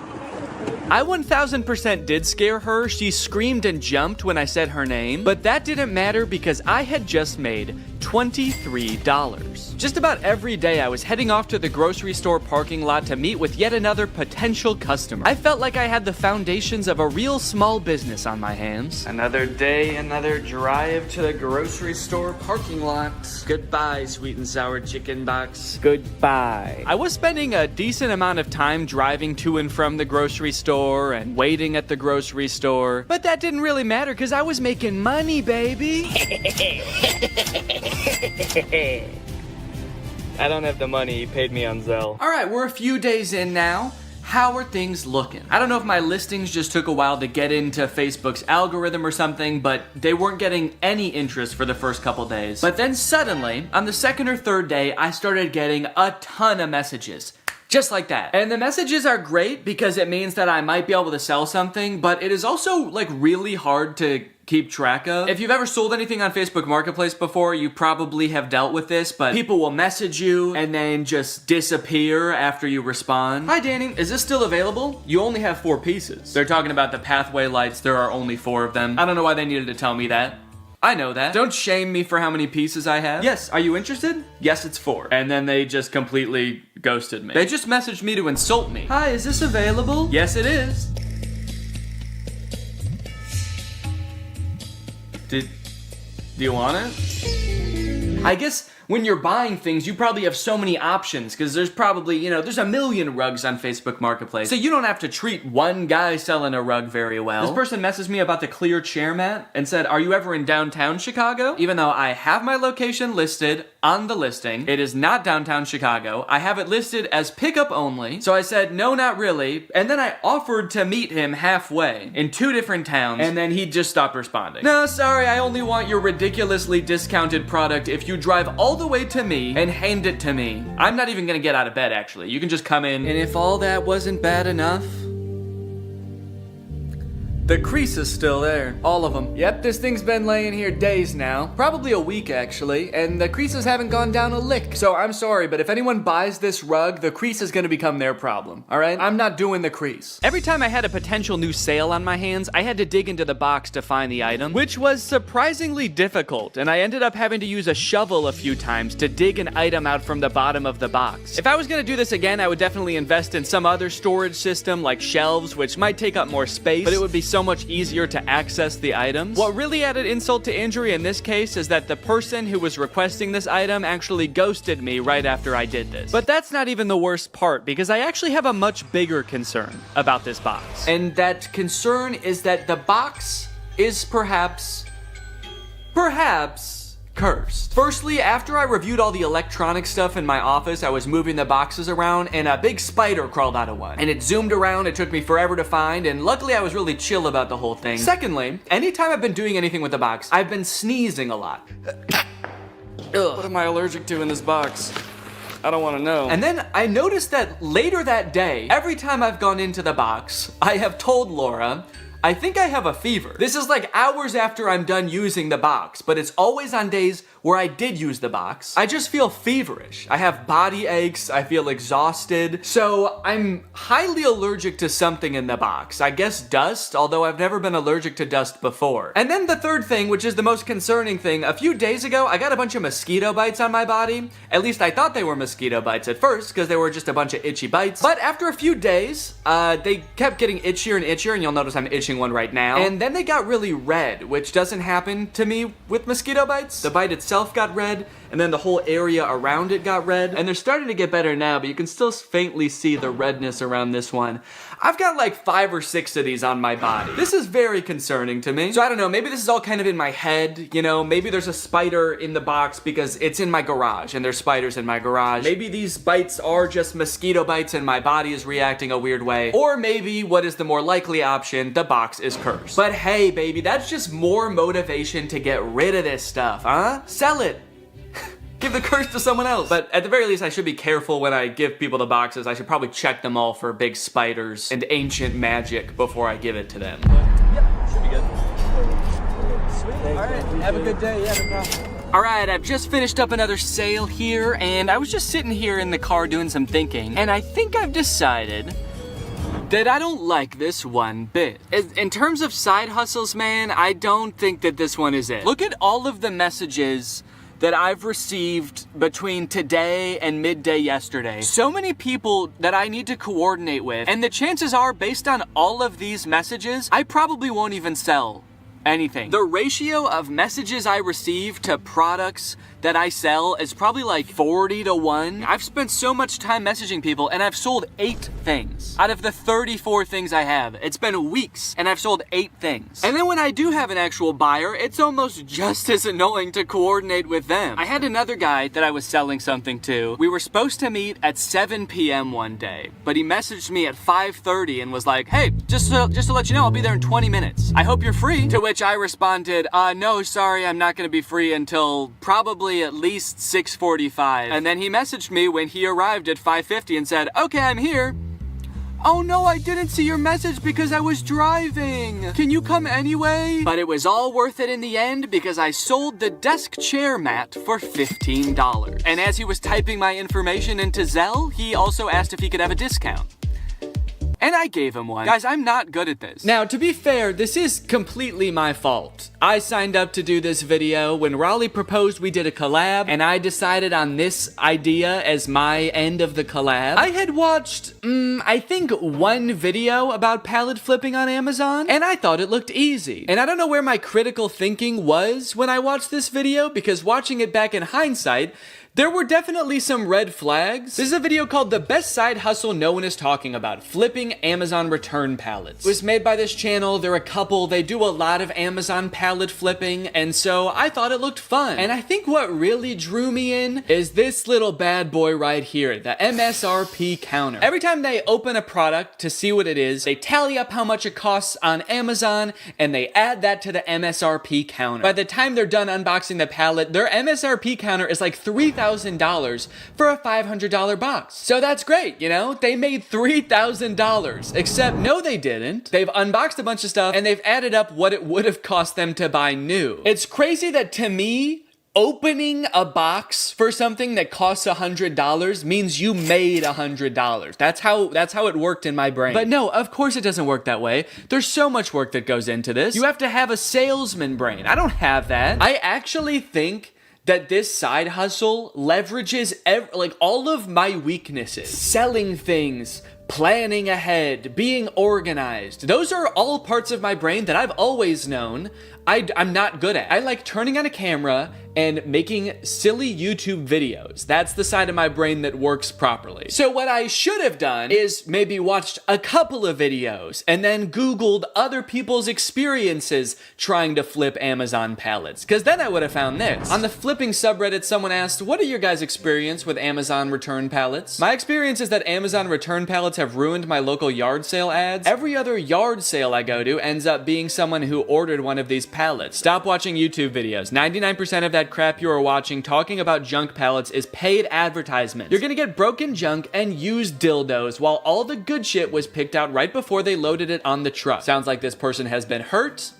and disgusted. This person said, depending on where you live, there's probably many people already doing this. I actually think it's better to wait and buy from these people at yard sales when they're trying to unload their death pile of merchandise. So hold on, there's Amazon, then the warehouses, then the people buying the pallets. They can't sell them, so they do a yard sale. Then there's other people coming to the yard sale to flip that and sell it to other people. How deep does this chain go?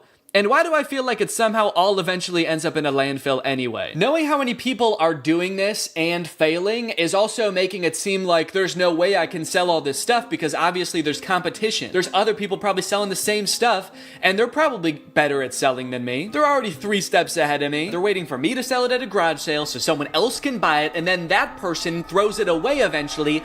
They're waiting by the garbage can for them to throw it away so they can pick it up for free and then sell it for $1. But that's when I thought of the perfect plan. And I actually haven't thought of what the plan is, but I'm just gonna wait until I have thought about it, and then I'm gonna add that in with voiceover. Weeks went by after this. Each day that I would walk into my garage, I would be confronted by a giant box of my own failure. All of my so-called biggest weaknesses staring me in the face and preventing me from backing my car into my garage. Oh, on the plus side, I did learn that the mysterious bites I was getting weren't from the box at all. Apparently, due to the cicada uprising this year, there was also a surge in the population of a microscopic mite called oak leaf itch mites, which feed on cicada eggs and then bite YouTubers in the back of the knee when they're already going through a pretty tough time. I was letting nearly all of my messages go unanswered at this point. I had resigned to not making a profit, which at this point meant I would not be donating to charity. In fact, I would have to steal $180 from charity. I started researching which charities it would be most ethical to steal from when suddenly I remembered something. Something that gave me the idea for the perfect plan. My experience is that Amazon return pallets have ruined my local yard sale ads. All right, this is the beginning of the garage sale long shot.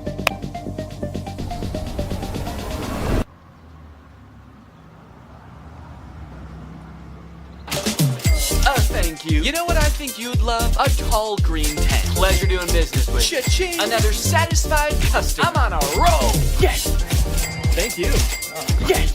Yes. Yes. I thought she was going to want the bird feeder. She looked like the perfect candidate for the bird feeder. She actually laughed at the idea. She asked about it. I told her what it was, and then she laughed at me and said, That's hilarious. And then she left.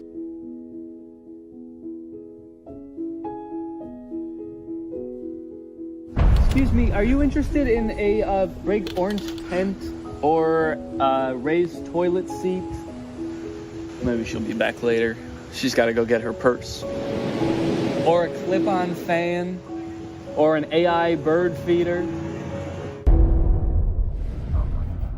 Well, it didn't go as well as I thought it was going to. So that's great. I don't know, man. I had this idea that if I set up a garage sale and had people coming through, I would just be selling item after item, and it would all be gone by the end of the day. But I sold, let's see, 1, 2, 3, 4, 5, 6 items, and I was there for about 6 hours. And I think 2 or 3 of those was just one guy. He bought one thing and then he came back for more because he told his daughter that he met a YouTuber and his daughter knew who I was, so he wanted to buy more stuff for her. So if that hadn't happened, I would have sold even less. As of right now, I have sold $303 worth of products. That means that I'm only like $37 away from breaking even. So if I could just make $37, that would be fantastic. And you might think that's not very much work. That's only, you know, like a couple more things. But guys, I have other things to do. I have other videos to work on. I actually took a break from this for like a month. The garage sale was like a month ago because I had to work on the copycats video. But luckily, I remembered a rule called the 80-20 rule, okay? 20% of your work is gonna yield you 80% of your results. And this rule applies for all sorts of things in life, you know?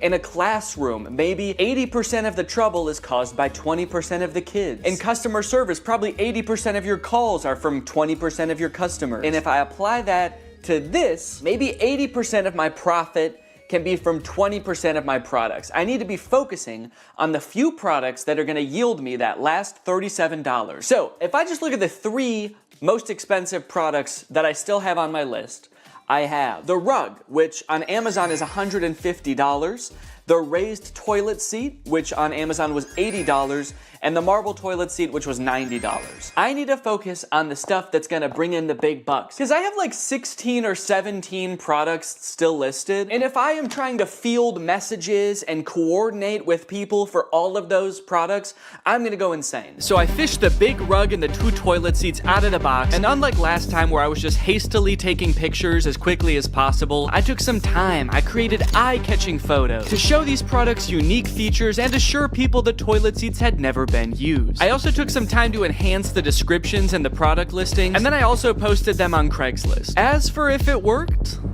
well, you're just gonna have to see for yourself. Okay, here I am, back in the parking lot. The woman who is coming to meet me said she just wants to look at the rug. I hope that means she's gonna buy it, and she just doesn't want to just kind of like see what I got just for fun. The rug is listed for $60, so if I actually sell it for $60 right now, I'll be past breaking even point. I can get out of the game for good. God, I hope she buys this rug. Please, God.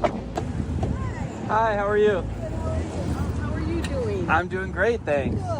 Look at it. It's got the rubber backing, too. It's perfect. So it was new. Yeah, so I bought a box of Amazon customer returns. It's All right, beautiful. fantastic. Oh, thank you so much. Okay, could you put it in the back of my car? Absolutely. Yes! Look at that! 60 bones, baby! I broke even, bitch.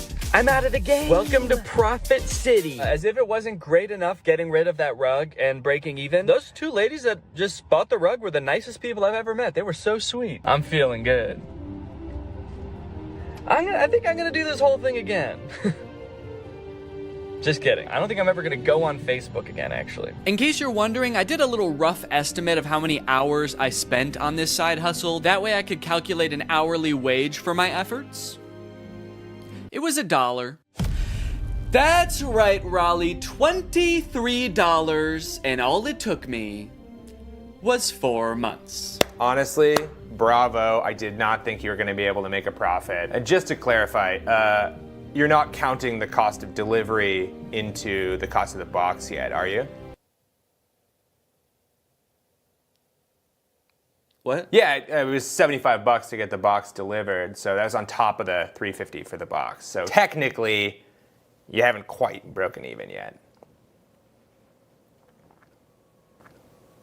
Hey, Danny. After breaking even, I felt like I had done what I set out to do. I made a profit, I proved it could be done, and so I called the experiment complete. I let Laura know I wasn't gonna try to sell the rest of the items, and she wasted no time getting rid of everything else so fast. She wanted to use our garage again, man, so she just put everything up on our neighborhood's free cycle group on Facebook and got rid of it all in like a couple of days. I've been working on this video since July, and she got rid of everything in a couple of days, even the stuff that doesn't work. This video is made in collaboration with Climate Town. They came up with the idea and everything, and they actually made an entire video on their channel about the free returns problem. They did a ton of research. They're a lot smarter than me, so if you want more info on free returns, go check out their video. But that brings us to the charity. So I have a profit of $23, or at least I did, until I sold the very last item, the box, to myself.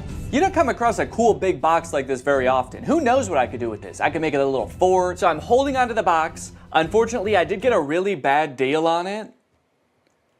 It was $10,000. The one time I negotiate and actually drive a hard bargain, it's on myself. So now I've got $10,023 to donate. I'm gonna be donating to Feeding America. They provide meals for people in need. I'm gonna add a fundraiser to this video down below, so if you guys wanna join me in donating, that would be awesome. Even just $1 can provide at least 10 meals for someone in need. So it's a really great opportunity to make a difference this holiday season. Anyways, guys, I hope you enjoyed this video. Make sure to subscribe if you're not yet to join Greg, and I'll see you next time. What's up, Greg, and welcome back to another episode of Please Stop Trying to Give Birth at Disneyland. Please. Did you guys know about this? I just found out this is a thing. Women are trying to give birth at Disneyland in order to get a free lifetime pass. Don't do that. As I'm sure you guys are aware, because Disney is such a huge company with so many adoring fans, and they're, you know, people love going to Disneyland, there are a ton of like urban legends and lore surrounding the Disney parks. You guys may have heard of some of the more outlandish ones, like there's one that like Walt Disney's head is like frozen and buried somewhere at Disneyland or something, or like it's like Buzz Lightyear's head on the Toy Story ride or something like that. But today I wanted to sort of dive into some of the urban legends surrounding the Disney parks. Mostly the strange things that Disney adults do at the Disney parks. Although some of these things are so weird that I hesitate to call these people Disney adults, some of these things are a little extreme. Kind of feel like I should call them something else. These people are like Disney extremists or something, I don't know. The first one, like I said, women flock to Disneyland to give birth and get a lifetime free ticket, which is such a bad idea on its face. Like, please give birth in a hospital, give birth where there are like medical professionals around and not like a chipmunk. And the worst part of it is obviously this perk is an urban myth and does not exist. This is not a real thing. Laboring women have shown up at Disneyland in the hope that their bub will be born there and get a lifetime free ticket. But guess what? That perk is an urban myth and does not exist. Important to note, this article is Australian. That's why they're calling the baby bub. They're talking about a baby there. They're not talking about like a bottle of champagne or something. I'm going to Disneyland and giving birth to that bubbly dude, which is also what I call having a fart. I just gave birth to a bubbly. As a veteran of the pregnancy game, I know for sure that the journey to motherhood, okay, that's a weird way to say I've given birth before, or just that I am a mom. As a veteran to the pregnancy game. So you have kids, right? Me? Yep, yeah, that's right. I've done 3 tours of pregnancy. I've seen shit you cannot imagine. The pain, the screaming. Yeah, I've heard childbirth can be pretty tough. The innocent lives lost. Oh. What? The airstrikes. So many civilian casualties. Are we still talking about giving birth? Yes. Laboring women are racing to Disneyland's gates in hopes that if their baby is born there, they will secure their child a lifetime pass. Okay, so the article goes on to describe that there are people that have given birth at Disneyland before, and people have tried to replicate it and give birth at Disneyland, and they've gotten caught, and it hasn't gone well. I do feel like the article is over-exaggerating, though, saying that laboring women are racing to Disneyland's gates. Like, pregnant women have, like, the baby already coming out and they're shoving it back in, like running into Disneyland. There's just like a crowd of angry mothers-to-be banging on the gates in front of Disneyland. Let us in! We must release our spawn! Like making a break to the Pirates of the Caribbean ride to do a water birth. I just feel like they're exaggerating a little bit. I don't know if I would characterize it quite like that. So you're probably wondering how this rumor started. Like, did Disney ever at one point give a lifetime pass to someone whose baby was born at Disneyland? Well, I will let this TikTok explain that. Today in Disney history, the very first Disneyland baby was born. Rosa Salcedo gave birth to a 6-pound,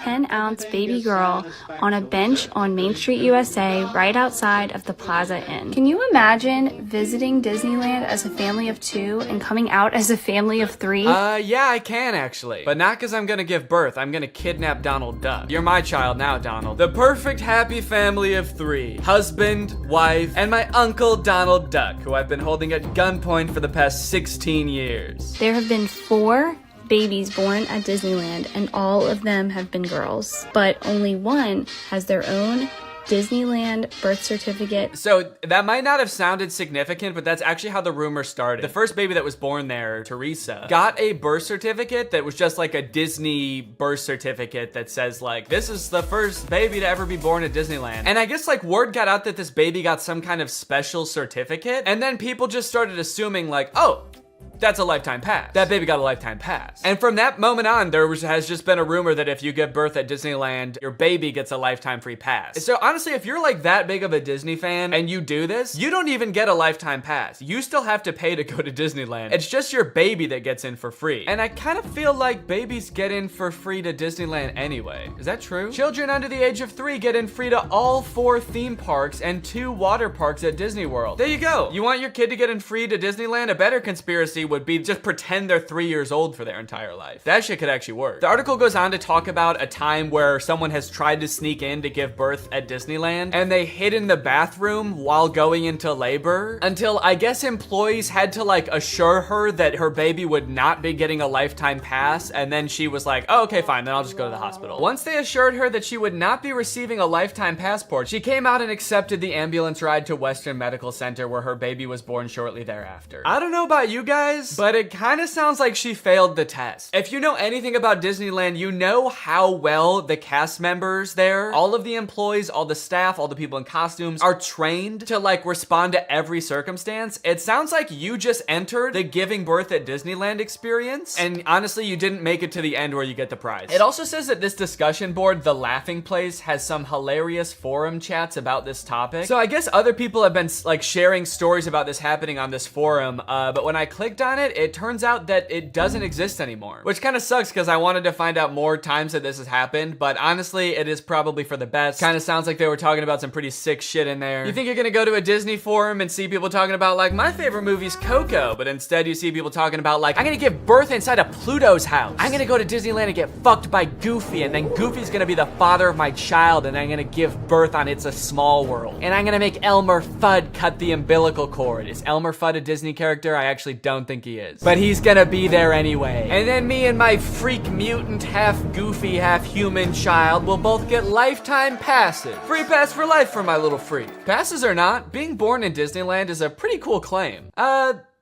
Yeah, I mean, I guess so. The way this is written, it kind of makes it sound like, so you might not get a free pass, but I don't know, it's worth a shot. You might want to do it anyway, just for shits. I've actually found a little bit of discussion about this on TikTok as well. Quick question, what's stopping me from giving birth in Disney World? Like in the Magic Kingdom, on a ride, in the Epcot ball? I think this TikTok in particular is a joke, but the comments under this TikTok are actually very interesting. I went into labor at Disney. They were not cool about it. And people like responded asking her to elaborate, and she goes on to detail her experience going into labor at Disney. And from her experience, it kind of sounds like the second anybody starts going into labor at Disney now because of this conspiracy, the entire staff immediately flips and like makes it their top priority to get you out of the park and like to a hospital to give birth. And I guess that sometimes they can be so rushed trying to get you out of the park that it comes off as rude, but obviously they're just like concerned for your health. They also don't want this rumor escalating of like people giving birth getting a free pass. And also it's just like people in sweaty mascot costumes trying to not deliver a baby because that's not their job. So sometimes I guess it comes off as rude. But the funny thing is, from this woman's entire explanation, it sounds like she didn't even know that this urban legend was a thing. So in her head, I guess she just like broke some unspoken rule at Disneyland that she had no idea about and made the entire staff of the happiest place on earth turn on her in an instant, which is so funny to me. Hello there, what can I get for you? Yeah, can I just get a medium root beer, please? Oh, great. Oh, great, another guy here to put his balls in the root beer. What? Hey everybody! This guy right here is about to pull out his big fat balls in front of everyone, in front of a bunch of children, and put his balls in a glass of root beer. Why would I do that? Don't play dumb. I'm not playing dumb. I am dumb in this situation. You've clearly heard that if you put your stupid fat balls— why do you keep calling them fat? In the root beer at Disneyland, you get to spend the night with Minnie Mouse. Oh, what the fuck? No, I just wanted some root beer. Is that true? No, it's an urban legend. But no matter how many times we tell people it's not true, we still get perverts like you coming to Disneyland, ordering root beer just so they can put their stupid— don't call them fat balls in it. Oh, come on, man, don't cry. I already am. Why do you still sell root beer if this keeps happening? Because if you shit in the root beer, you actually do get a free fast pass for Space Mountain. Okay, I don't want to put my balls in root beer, and I definitely don't want to shit in the root beer, okay? I legitimately just want to drink some root beer. Oh. Sorry, my bad, man. I didn't know. Okay, well, that's literally what I asked for, so here you go. Ah, what the fuck is that? It's Walt Disney's head. You said the secret code, so here's his head. No, root beer. What? I wanted root beer. I wanted to drink root beer. So no head? No. Overall, pretty disappointing that anyone actually believed this in the first place. In what world would Disney want to foster an environment where mothers are coming into their park, their theme park, to try to give birth? Especially if they're not like billing it back to the person that gave birth and being like, okay, here's your hospital bill, and because it's Disney, it was $1 million. Now, by now, it should be no surprise to you that there are some people in this world that want to spend every waking moment of their lives at Disneyland, especially their most precious moments in life, which is why you can also get married at Disneyland. Let's take a look at some of the craziest places you can get married at Disney World. Starting at $12,000, you can get married at the Haunted Mansion in Disney World. But just like expecting mothers trying to sneak into the bathroom to pop out a quick person, couples are of course also trying to cheat the system and avoid paying to have their wedding at Disney. So they'll just like sneak in with like themselves, maybe a couple family members and an officiant, and just like have the wedding in like a somewhat secluded area of the park. Here we have an article that details a San Diego couple sharing their secret Disneyland wedding story. Not many people can say they secretly got married in Disneyland's Sleeping Beauty Castle. 2 years ago, Gabriel and Andrea had been saving up for their dream wedding at Disneyland. However, when they began looking for wedding options at the park, the couple said that the cheapest option was $12,000. Instead, they decided to spend their life savings on a house. Great move, honestly. No complaints so far. That's a very wise choice. So Gabriel and Andrea decided to have a secret wedding at Disneyland. The couple gathered Gabriel's oldest daughter, an ordained minister, a witness, and packed their bags, heading for Disneyland for what they called a guerrilla-style wedding. Now, I don't know much about weddings. I've only had one, but I do know that you don't generally want to have them guerrilla style. Like when we were planning our wedding, that word almost never came up, I don't think. Just imagining them describing their wedding afterwards, like, yeah, it was so romantic. We hid in the bushes for 8 hours in the hot Florida sun, wearing camo paint, waiting for the crowds to die down. You know, just sort of waiting out the crowds and the gunshots, the airstrikes. Airstrikes? Then we popped out and I said I do. Happiest day of my life. Here's my favorite picture of the big day.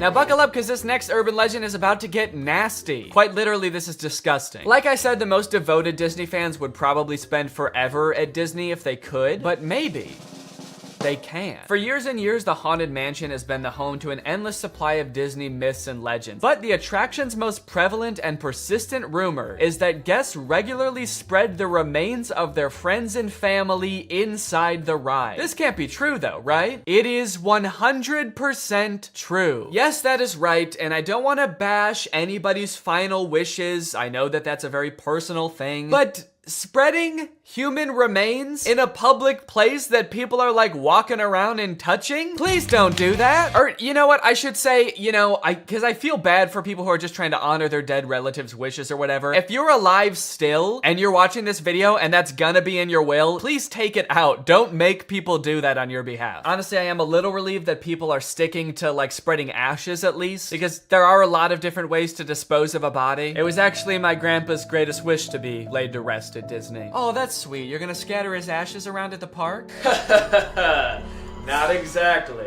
The Haunted Mansion probably has so much human ashes in it, it's not even funny, said one Disneyland custodian. Blah! That is the nastiest thing. Oh my god. Don't do that. Do not do that.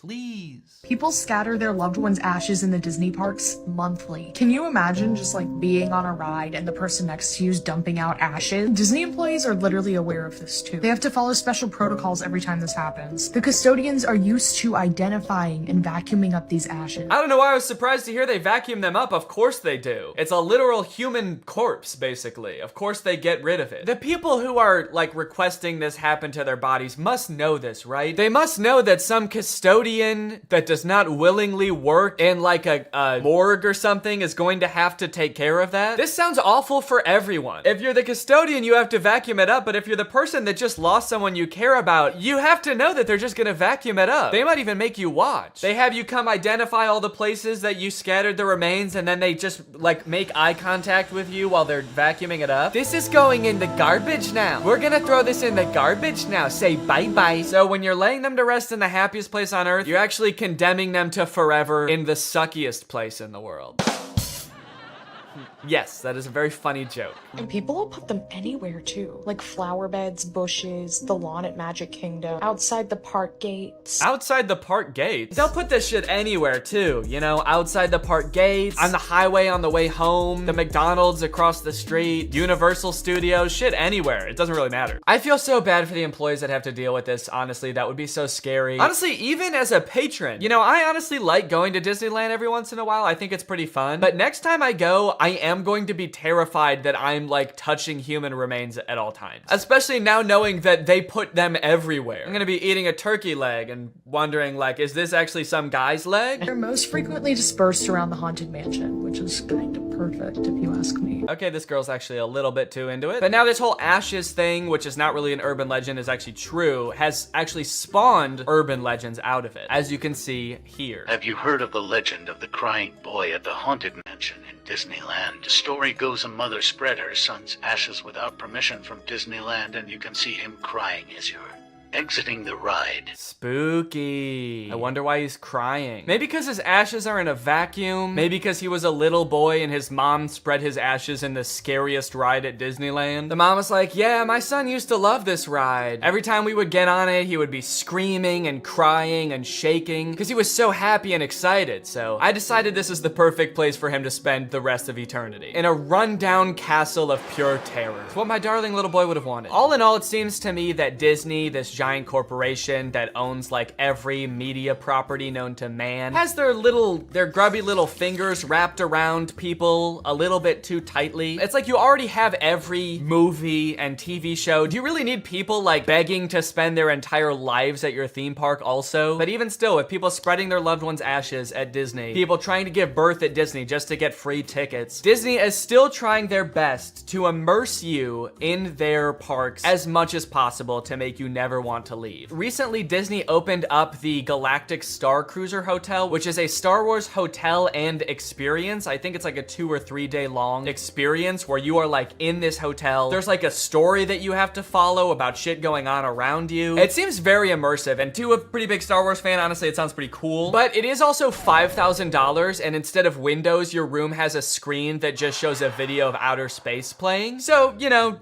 just keep that in mind that you might go insane while you're in this place. With no concept of night or day, you just have to adhere to the Star Wars pre-approved activities. There's like stormtroopers patrolling the halls at all times. It's kind of like they wanted to build a Star Wars hotel, but they built a prison instead. I read through some of the Google reviews for this hotel. It's only been open for a little bit, so there's not that much to go off of. And honestly, there are a lot of 5-star reviews of people who seemingly really enjoyed it. I did think that this review was really funny. This person gave it a 1 out of 5, and they said, thought the experience was fun, but not worth the price. There are too many missions to keep track of, and you are always missing something. It kind of seems like they got like too immersed in the story and like started to believe that they really needed to complete these missions. This sounds more like the review of a disgruntled employee that like works on a spaceship. There are too many fucking missions, man. There's too much shit to do. The hyperdrive is gonna fail, And I need to fix that, not to mention the First Order's breathing down my fucking neck, trying to get me to give away the location of my comrade. This place is fucking stressful. I think my favorite thing I've seen come out of this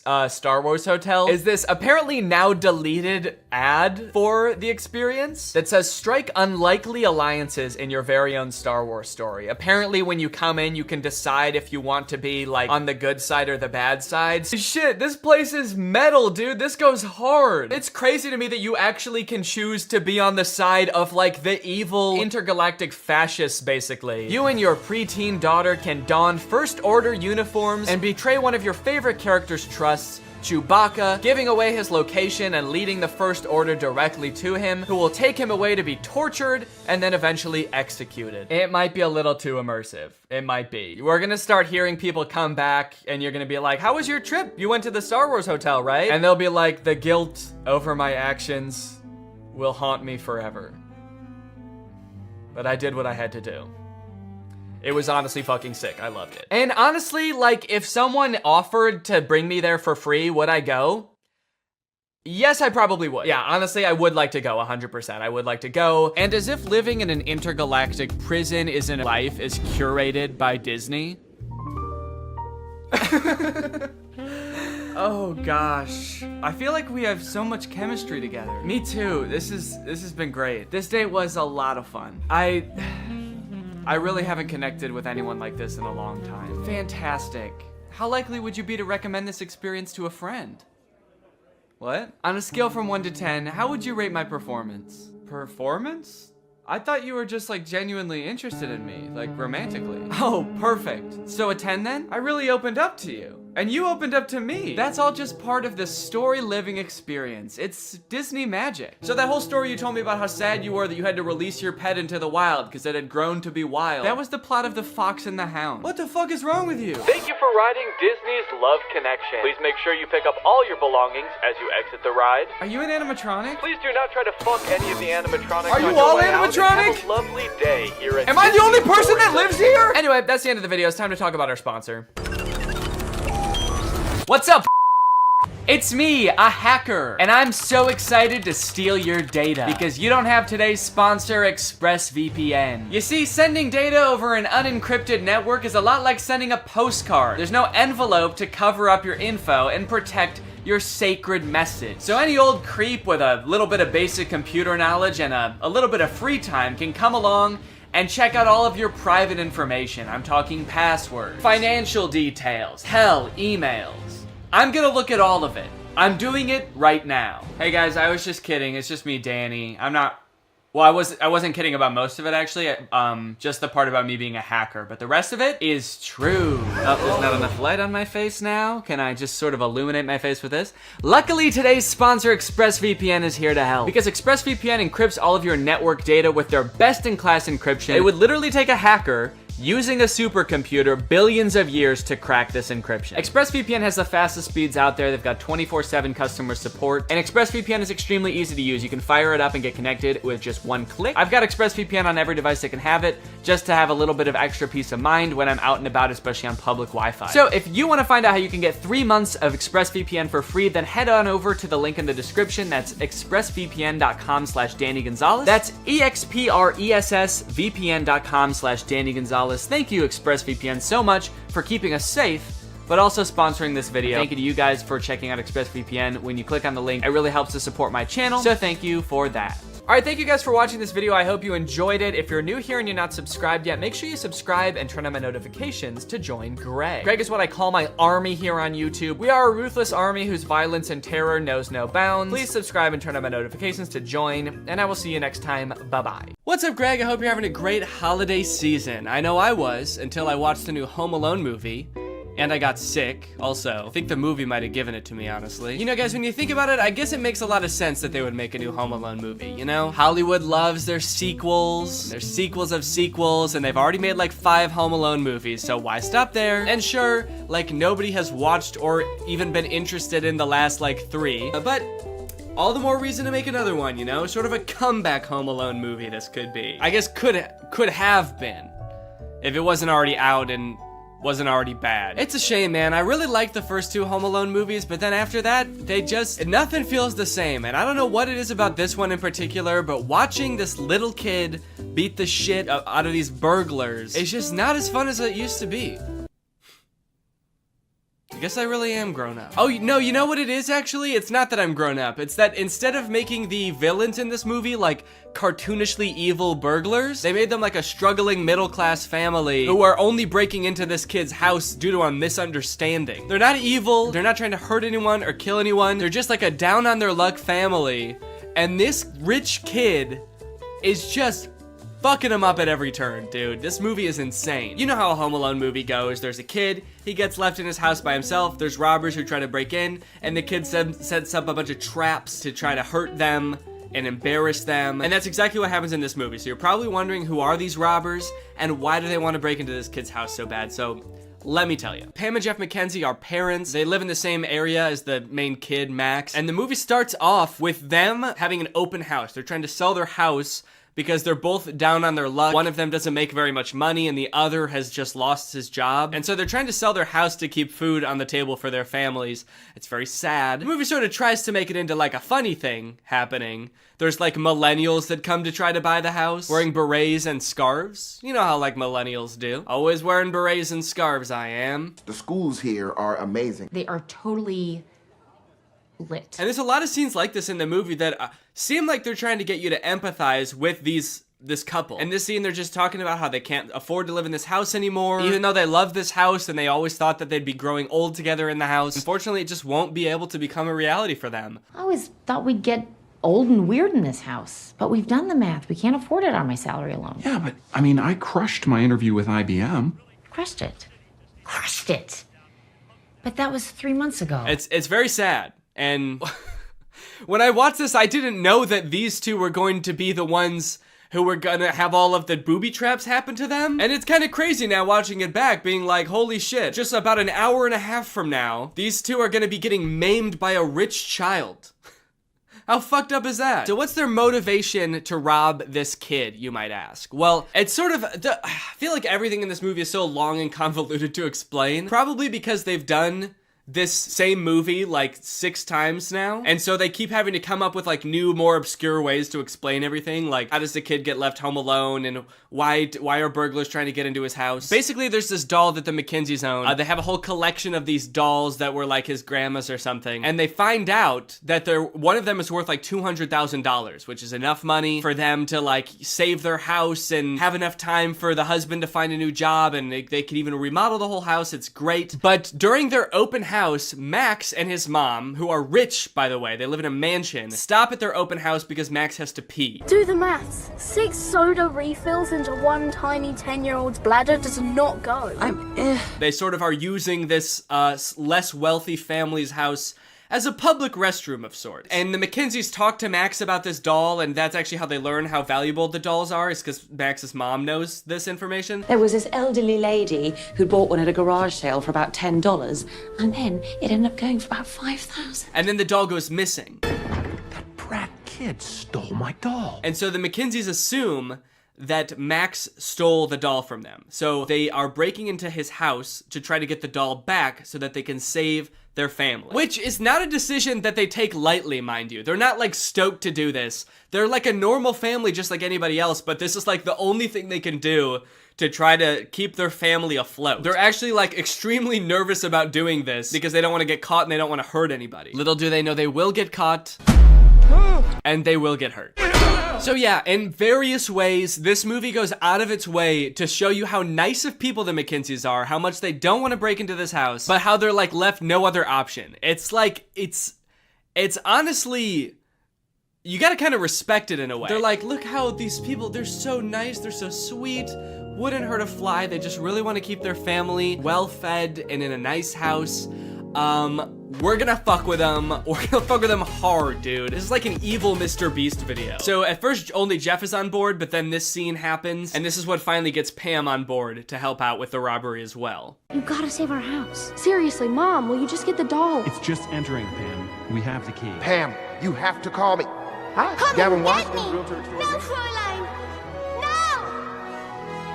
I will, you ugly little boy. Weirdly inspirational music as this woman is having a full meltdown. She's like hallucinating. This is the moment she's realizing she has to do something that is like deeply against her morals just to put food on the table for her family. And the music is just kind of this like inspirational Christmas song. Does not seem like the right tone, but okay. So now you may be wondering, since I brought it up, how does Max... So now you may be wondering how Max gets left home alone. They've done this movie a million times. How can they possibly come up with new ways for a child to be left home alone from a family vacation? Well, the short answer is they basically just, everything is so confusing that they just leave him home. It's confusing for them and it's confusing for us as the audience. They're going on vacation to Japan with a bunch of extended family. So they've got a bunch of families staying at their house. It's very chaotic. It's very hectic. The whole beginning of the movie is just them like rapid fire introducing a bunch of characters that we literally never see again. In all this confusion, the families get split onto 2 different flights to go to Japan. You have split our family onto 2 separate flights. Can you speak up, please? It's very loud in here. And so they can't really keep track very well of who's on which flight. Now, as for how he actually gets left at home, Max is sort of a Scrooge of a child. While Max has like all of his cousins over playing, they're all running through the halls, playing video games, shooting Nerf guns at each other. Max, I guess, is like overwhelmed by all of this and goes to hide in his family's BMW.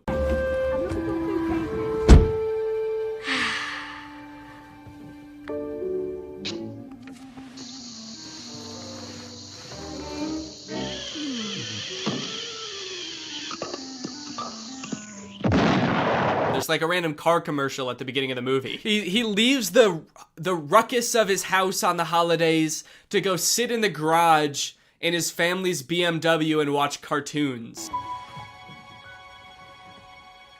Mom?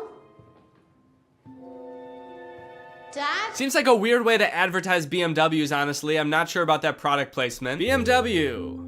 For rich recluses who hate their families. Get left home alone while your family goes to Japan because you were watching Looney Tunes in your car. BMW. This kid is a weird one, man. He's like 80 years old or something. He lives in a huge ass house. He's got a bunch of cousins. He's got a million toys, probably. Seems pretty fun to me. But instead he's like, get all this fun out of my house!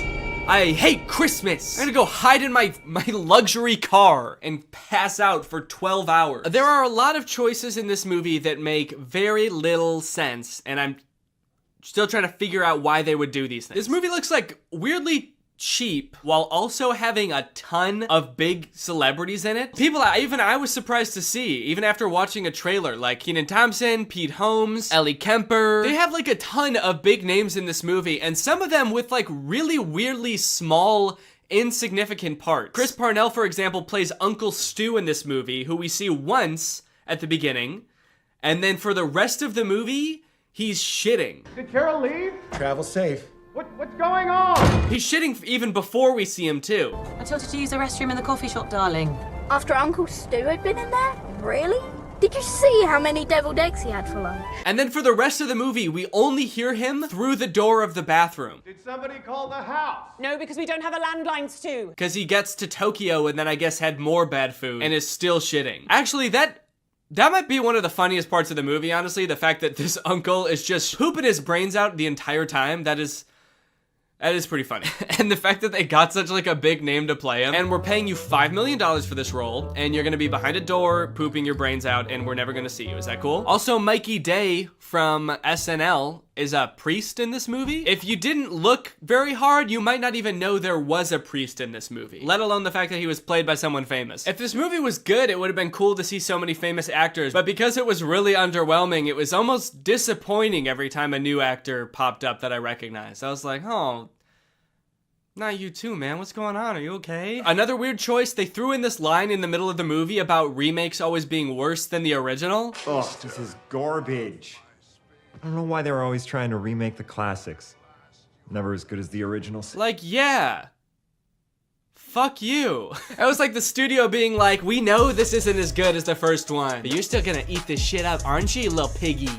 Little piggy likes his Home Alone movies, doesn't he? And I did eat this shit up, alright? So I can't talk. I watched it still. I feel like with a kids movie like this, you always have to appeal to the kids, but then also throw in some good stuff for the adults in there too and make it fulfilling for them to watch. That way they'll want to, throw it on with the kids every year, right? And this movie works well, enough for kids, I think. I think kids just like to watch Max make the booby traps and think, I could do that if I was home alone and there are people trying to rob me. I could defend myself against 2 adults who are trying to kidnap me. It's fun to imagine yourself as a smart little 6-year-old, even if you are a dumb little 6-year-old. But this movie, while being fun for kids, I would say is deeply saddening for adults. The second half of this movie is just watching a struggling family getting their shit rocked by a rich asshole kid. Bombs away!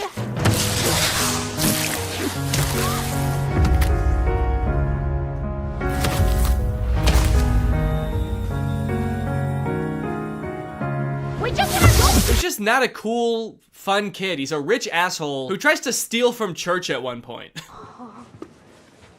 I'm definitely a child in need. Neither this. Can I help you? Even if Max was a likable child, we probably wouldn't even know because we spend hardly any time getting to know him. And the time that we do spend getting to know him, he's not very likable. When he first gets left home alone, you know, in the movies, that's like their chance to do everything they've ever wanted to do in the house. But like all Max wanted to do, I guess, was like play video games and Hot Wheels and then like watch porn. Well played, Mom and Dad. Was he trying to look at porn? We will never know. But I have to assume that that's what they wanted us to think, right? Actually, after watching this movie, I wouldn't be surprised to find out it was something like super violent. Working family gets a beating compilation. No one can stop my violent urges now.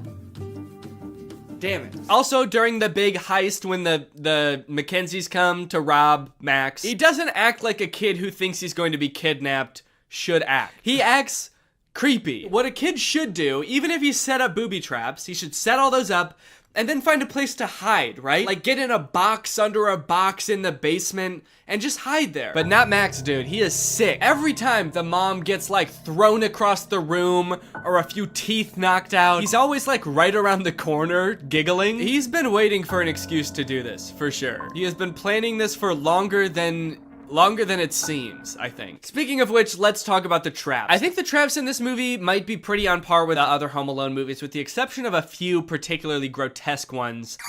One.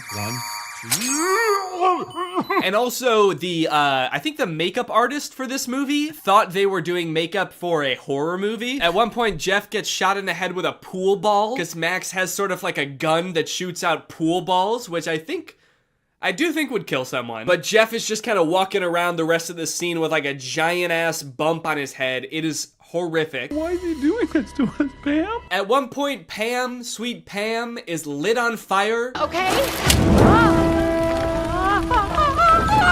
This poor mother is set ablaze. She runs to the hose to try to put out the fire and it sprays her. And then for the rest of the movie, she looks insane, dude. At one point, it shows her feet as she's stepping on Legos, her bare feet. And her feet are burnt to a crisp. And the whole time I'm trying to think, what were the writers thinking during this part? You know what, man? This is gonna be even funnier because they probably don't have health insurance. So this is probably gonna be even worse for them financially than it is physically. This couple have had the worst week of their life, man. And then they just get beaten up. There's a point where after the mom gets lit on fire, she just lays down in the snow and cries.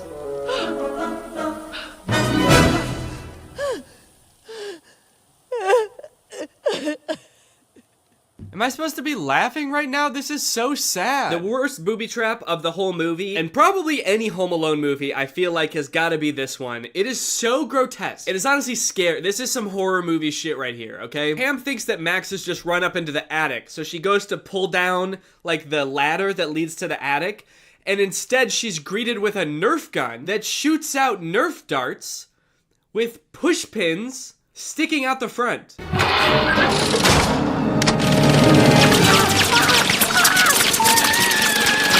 And for the rest of the entire booby trap montage, she just has these pushpin Nerf darts sticking out of her face and hands and everywhere. It is so scary. It is nasty. This movie is foul. And I gotta be honest, the whole time, I was not rooting for the kid at all. I was rooting for the couple. I'm not sure if that's how it was supposed to be, but it was not very satisfying, I will say, if it was. Maybe this was the Home Alone movie where they tried to flip it all on their head and be like, let's root for the robbers this time. But we still watched them get their asses handed to them, so I would say that it was not very fun. I especially wasn't rooting for Max the first time I watched this because we're all led to believe that he did steal their doll, their $200,000 doll. It turns out at the end of the movie that he actually didn't steal their doll, and it was all a big misunderstanding. I guess the whole thing could have been avoided if they had just kind of talked it out. But Jeff's nephew had stolen it, I guess. Kind of a weird thing to reveal at the end because it really makes you hate Max, because you're like, this kid stole from church. He also stole this extremely valuable doll from this struggling family. What the hell?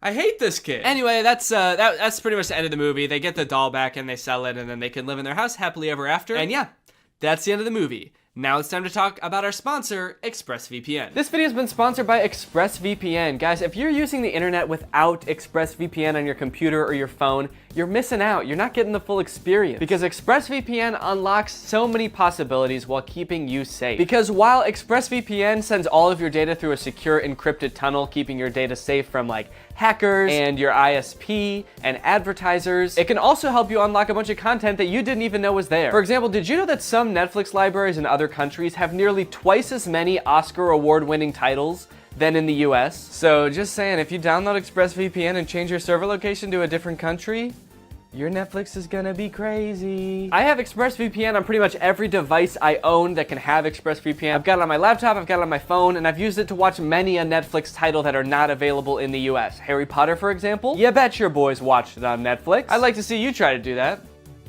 No, really, I would like to see you try to do. I would like to see you go to expressvpn.com/Danny Gonzalez and try to do that right now. Go ahead. Like I said, ExpressVPN also protects you from your internet service provider snooping on you and basically getting to log all your data. But when you encrypt your data and reroute it through ExpressVPN servers, that makes it so they can't do that. Think about it like this. Would you rather trust ExpressVPN, a company who is explicitly trying to protect you, or would you rather just send it through the pipes? Send it through the pipes of the internet service provider that you had no choice but to sign up with because they were the only one in your neighborhood, and so you just had to sign up with them? Who knows what they could be doing? You don't. They're legally allowed to sell your data to other people, so they could be doing anything with that stuff. So if you want to check out ExpressVPN and support my channel, then head on over to expressvpn.com/Danny Gonzalez to find out how you can get 3 months for free. That's expressvpn.com/Danny Gonzalez. The link will be in the description. Go ahead and click that to find out how you can get 3 months for free. Thank you to ExpressVPN for sponsoring this video, and thank you to you guys for checking out ExpressVPN. All right, thank you guys for watching this video. Sorry if it was a little short.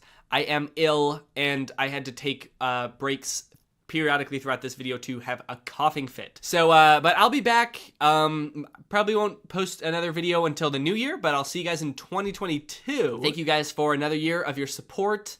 I greatly appreciate it. And I want to kiss you, and bye-bye. What's up, Greg? I'm sure we've all seen the genre on YouTube by now of YouTubers flaunting their wealth. I feel like every couple weeks we get a new like FaZe Rug house tour, or like Jeffree Star gets a new Lamborghini and we all have to look at it. But unless you find yourself sitting on the couch with nothing to watch on YouTube at like 7 p.m. at night every night, you might not have fallen down the same rabbit hole I have, which is like insane opulence YouTube. Granted, FaZe Rug, he is rich. Jeffree Star is even richer, but these videos by this dude Producer Michael are like on a completely different level. Producer Michael is so rich that I think he would consider David Dobrik poor. Basically, he runs a YouTube channel where he goes around and sort of explores the finer things in life. He goes to jewelry stores to look at like really expensive watches. He goes to like $100 million houses to do tours. And I think my favorite thing about Producer Michael is that while you might think that like just by being this rich, you would be qualified to talk about like really expensive watches, like, oh, he must know all about this kind of stuff. He is not qualified. He is perhaps the most clueless person that could possibly be doing these videos. In this TikTok, he is surprised to learn that he is in possession of and is currently wearing an earring that is worth $5 million. What is that thing you're wearing? It's a red diamond, would you like to see it? You don't understand. This thing right now, do you know how much this is worth? $5 million.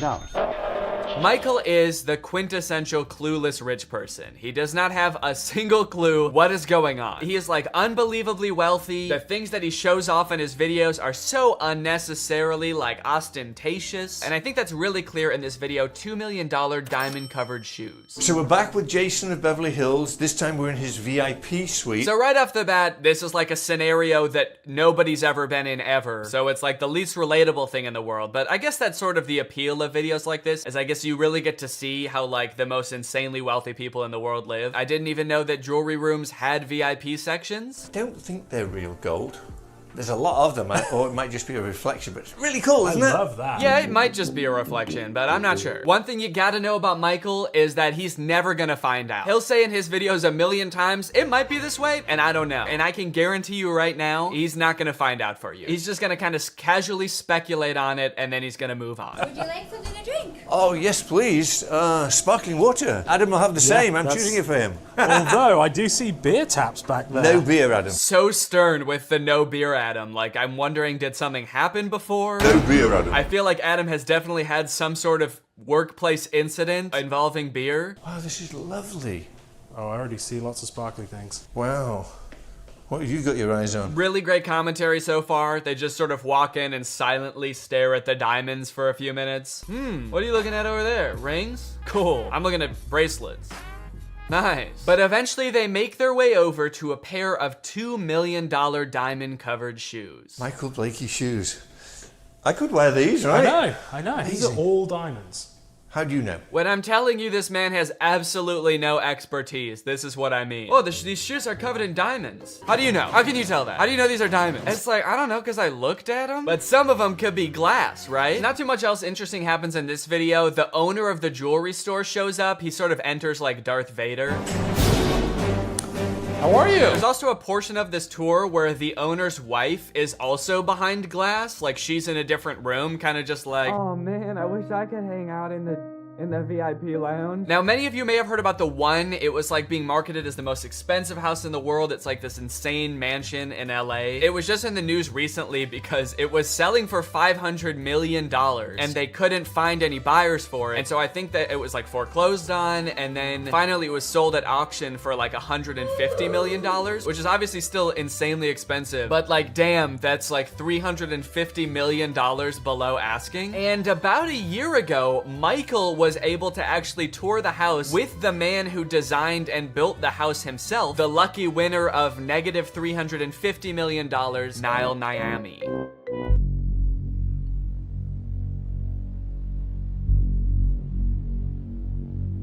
They make it seem like this house is gonna be the coolest thing you've ever seen. Like we're about to see some really sick, like bat cave type mansion. But I gotta be honest, this house is so boring. Basically, if you can picture every modern mansion in LA, like the white tile on the floor and everything looks like angular, this is a Minecraft house. It's just a really big version of it.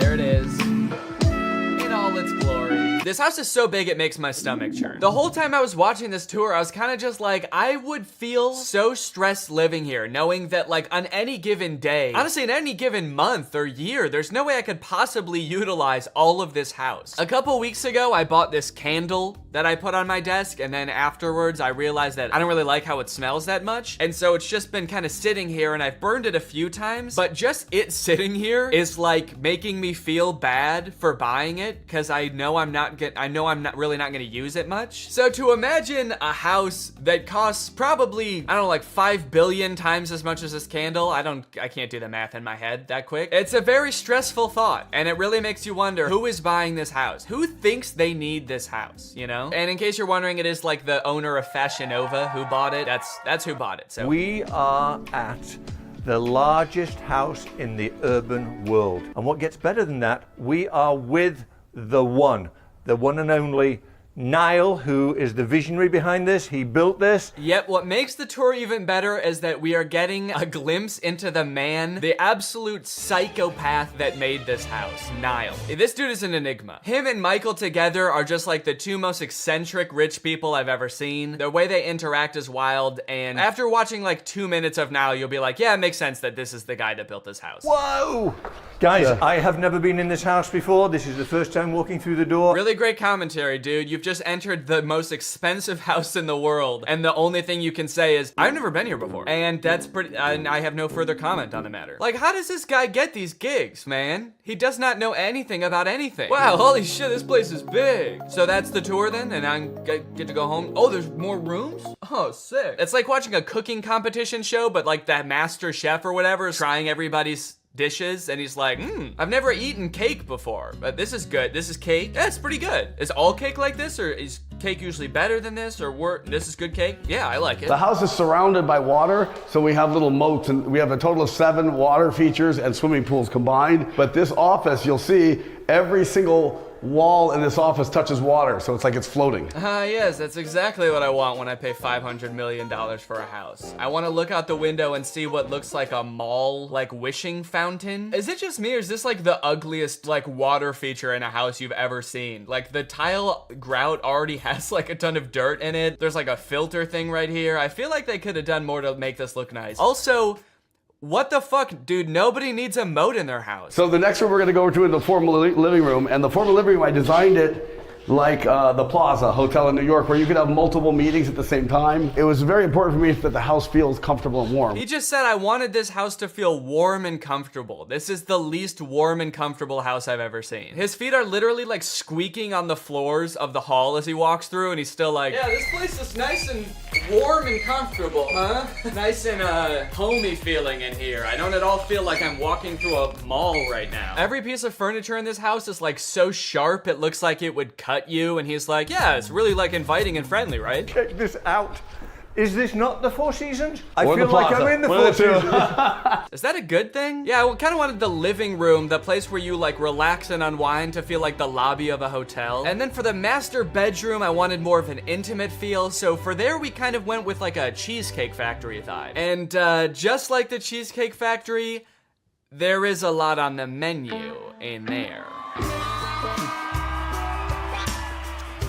Yup. And the view today is a lot of overcast, but still, you know, the thing that is crazy. Great banter between Michael and Niall. You know, the thing that is just sort of talking over each other constantly. This next part, we get a glimpse of how truly weird Michael is. They go outside to look at this sculpture, and Michael is like really excited because he gets to walk on grass. This is going to be a first. I never walk on grass. A lot to unpack here. First off, he says, I never walk on grass. And I think he's talking about just his house tours. I don't know why. I mean, like, most houses have some kind of grass yard, right? Especially ones this big. But he could also be talking about just like in his everyday life, like this man is so rich that he's never walked on grass before. And it kind of made it seem like it, because if you go back, like, he kind of looks like a dog with an electric fence, where he's like kind of walking along the edge of the tile trying to follow Niall, but he can't because he doesn't want to walk on the grass. I just want to know more about Michael's story. Like, who are you, dude? Father never let me walk on grass as a child. He said grass is for the peasants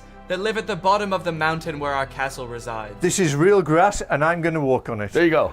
How about that? Look, I'm on the grass, guys. And you know what? I'm happy for Michael. He is like absolutely ecstatic to be stepping on grass. This is the best day of his life. He's really showing his dad today, hey dad, you don't have to be poor to step on grass. Now, you might not think that Niall is that weird. I know I said that he's like a really eccentric guy, and you might be wondering what I mean by that. While Niall is showing off this sculpture, listen to the tangent he goes on about his ex-wife. It's turned into something so much more, because my ex-wife, I'm just getting divorced, unfortunately. It was a whirlwind relationship. I met her during COVID, and it didn't work out. Okay, we don't need to know all this. This is not about the sculpture. Just keep going. You don't need to give us the whole story of your ex-wife when you just mention her once. But maybe it will still at the end. I don't know. But this is a charity that we have called Wings of Angels, and this is going to help children in third world countries through the arts. I don't know any of what he's talking about. He went into this weird tangent about his ex-wife and how he hopes it'll still work out. It seemed like he got choked up, and then he was like, but this sculpture is going to help third world country kids. And that's really what it's all about at the end of the day. So this is my artwork, and I have one in a glass case in my other house. It's a giraffe, anatomically correct giraffe skeleton. So this guy has an anatomically correct chrome giraffe skeleton in this house. As you'll see in a bit, in his own house, he also has like the same thing but in gold. This dude is really into giraffe skeletons. I don't know if he thinks that makes houses seem more warm and friendly to have like a giraffe carcass towering over you at all times. And then there's also a nightclub in the bottom level of this house. This is the nightclub. Look at this. Shall I do the reveal? Okay, here's the reveal. It almost feels like he wanted the house to be a certain amount of square footage, but then ran out of ideas of how to fill the space. So he got 50,000 square feet done, and then for the other 50,000, he was like, I start putting businesses in here. I don't know, nightclub, sure. If you go another level down, it's like an Amazon fulfillment center. Well, Paul McLean was the architect, but everything in this house was generally all of my ideas. We know. It was your idea. We know. It's very believable. You don't have to explain it further. We know. You killed the giraffe and you came up with a nightclub idea. This is the community bath. So this is her side. This is the toilets and this is the sinks. And see these plates right here. Why does Michael storm into the bathroom like he's looking for someone? Niall's talking, he just books it to one of the stalls and is like, who's in there? Michael's actually on a secret mission right now. He's on a reconnaissance mission looking for this dude's ex-wife. We know she's hidden somewhere in the house. You've got to find her, Michael. Oh, okay. Really interesting house. Yeah, I like this place. Found ya! Oh, shit. These are the urinals. And I'm gonna have cameras here looking at the guys. You're gonna have cameras? Cameras looking at the guys putting the image in the girls' bathroom. Out of the box thinking. Out of the box thinking. You see, most people wouldn't think to do that because it's illegal. But I'm thinking outside the box of what is morally acceptable. It's a normal thing a guy would do. Now I'm thinking the girl. Get in the back for a minute. He's like, you know how that's a thing that guys are always doing? A thing that all guys are doing? And it's like, no, not really. I don't think all guys are doing that in nightclubs. And he's like, yeah, you know how I'm always doing that? You know how I'm always putting cameras in the girls' bathroom? Well, now I'm gonna do the opposite. I'll show you the theater. Where is the theater? Wait. It's very hard. We just saw the real Niall for a second. Oh, where is the theater? Shut the fuck up! You speak when you're spoken to. Or, it's over here. Hard to see this because my ex that I met 8 months ago, I married. It didn't work out because she's from Argentina. She doesn't listen to me, blah, blah, blah, blah. He said it didn't work out because she's from Argentina and she doesn't listen to me. My two biggest turnoffs, dude. Kind of feel like you would have known at least one of those things before you got married, but I don't know. She's from Argentina. She wouldn't listen to me. She told me to stop mutilating exotic animals, blah, blah, blah. She told me that my giraffe-sized vat of molten gold in our living room was too expensive. But it's still hard to see because we were soulmates, deeper connection that you could ever imagine. No. So it's hard. Dude, you gotta stop bringing up your ex-wife, man. 10 million people have seen that first video and 4 million people have seen this one. You can't be airing this stuff out like this. Rich men will do a $500 million house tour instead of just going to therapy. I struggle to properly articulate how I feel when I watch videos like this, because on one hand, it is entertaining to see how insanely rich people live. I think another part of it is sort of what is that word, Schadenfreude? What is it called when you're watching somebody do something embarrassing and it's makes you feel funny? Schadenfreude? I think that's it. It's kind of like secondhand embarrassment where I'm I look at Michael and just all of the expensive stuff he owns in his clothes and I'm like, don't ever let me be that person. I make more money than I ever thought I would from YouTube. I have a really great career. It is a fear of mine that I will someday become out of touch and start acting like this. So if you ever see me start acting like Michael, please do not let me. Okay, so now that was the house that Niall built. Now this is Niall's personal house. Maybe you're curious to see how this dude actually lives, given everything we know about him so far. So this is your house? It is, yeah. This is absolutely gorgeous. So, oh, that's cool. Yeah, check it. Can we show that? It's a hologram. I need this. Where do you get these? I'm selling all the art, so if you want, I'll have this. So one of the weird things about this house tour is that Niall keeps saying that every piece of art in this house is for sale, which is definitely not a good sign. Every time Michael is like, wow, this is a cool piece, he's like, yeah, how much will you pay for it? Because this one's actually it's a great deal. It's going for $350 million. Do you want it? So here's the golden giraffe that's at his house. It's absolutely insane looking. I mean, I don't know, does this go kind of hard? Is it cool? I don't know if you can tell at this part of his house. It kind of feels like it's just in the back of his house somewhere that you'd never see it. But if you're gonna have an insane piece of art, maybe this is kind of cool. He said there is a real giraffe skeleton involved in this somehow. I think that they molded one out of clay based on a real giraffe skeleton. So I don't know if they had to kill a giraffe to make this. That would be fucked up. But then Niall says something that is pretty disturbing. Each side is too clear, too broken. You want to know a secret? It's funny. Yeah. they weren't really broken. Like somebody shot a bullet in this one. You can see the hole, so I broke the other side with a hammer just to match it. Yeah, Niall says that someone shot the giraffe's sculpture case randomly, like he doesn't know who it was. And his first instinct was like, oh shit, now I gotta make the other side look cracked too. So he walked around to the other side and cracked it with a hammer. Niall, are you not concerned? Why did they do that? I don't know. I came out one day with, oh, sorry. I don't know. It's not like I'm in like a ton of debt and people would have good reason to take me out. It's probably not a big deal. Oh, my favorite part of this whole tour is that while they're in like the bathroom, I guess, or some kind of spa room, Niall says he has a secret room, the red room. And he's like, you can't bring a camera in here. So I'm guessing this is some kind of like sex dungeon or some shit. And when Michael comes out, he is absolutely petrified. He is a changed man. Oh, that secret? Yeah. Yeah. Oh God, I see why. Hold on. All right. No, I guess. Leave it behind. I mean, you can just tell by the entrance that something is going down in here, right? I've never seen anything quite like that in my life. Secret. Maybe you're right, we shouldn't show it. Thoughts, Adam? Michael looks like he's on the verge of tears, dude. Motherfucker's never touched grass before. And you brought him into a sex dungeon? You look like a changed man.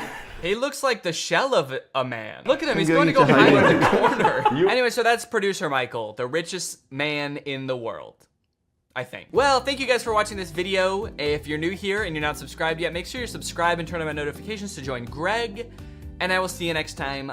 Bye-bye. Howdy, Greg. Apologies for the delays in posting this video. I know it's been a while. I do explain later on in the video why that is. But I wanted to really quickly announce that I have some stand-up shows coming up on December 11th at Zany's in Rosemont, Illinois. The last shows I did were so fun, so I want to do it again. And we've got some really funny comedians on the lineup. If you want tickets, the link is in the description. But if not, then just enjoy this video, guys. This one's on me. What's up, Greg? Look, we all know the handful of social media apps that are popular today. You got TikTok, Instagram, DoorDash. You guys might not think that DoorDash is very social, but I like texting with the drivers and, I don't know, trauma dumping on them. But lately I feel like something's changed. All of the popular social media apps just aren't doing it for me anymore. I'm tired of Instagram. I'm tired of TikTok. I'm banned from DoorDash. So I was just sitting here thinking, what about all of the not popular social media apps on the App Store? Surely there are more apps out there than just the handful of popular ones, right? So I just searched social media on the App Store and I found a bunch. There's an app where you can post videos and go live like TikTok, but instead of a real person,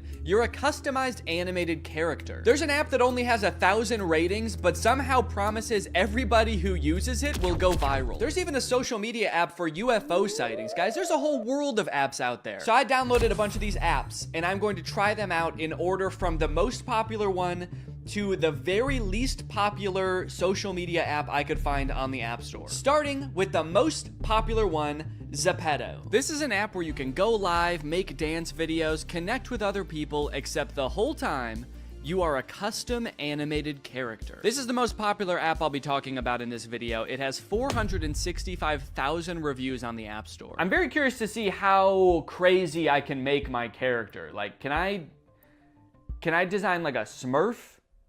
Can I go viral as Papa Smurf? All right, let's open up Zepeto and see what happens. Let's create your avatar. I mean, I'll give it to him. All these ones look cool. And I feel like that's probably the point of this, is to like kind of look cooler than you look in real life. Like you want to create the version of yourself that you wish you were. I want to create like a horrible monster that I am glad doesn't exist. Ugh, why do I feel like that actually kind of looks like me? They were like, we're going to start you off with the most basic looking person possible. You know, obviously nobody really looks like this, but you can customize it. And I'm like, no, that actually kind of looks like me. Okay, we got kind of like a swaggy Peter Griffin situation here. All right, after much deliberation, I have finally settled on a look for my little character here. Everybody take a look at this guy. Yo, look at this little freak. Blue skin, short as can be.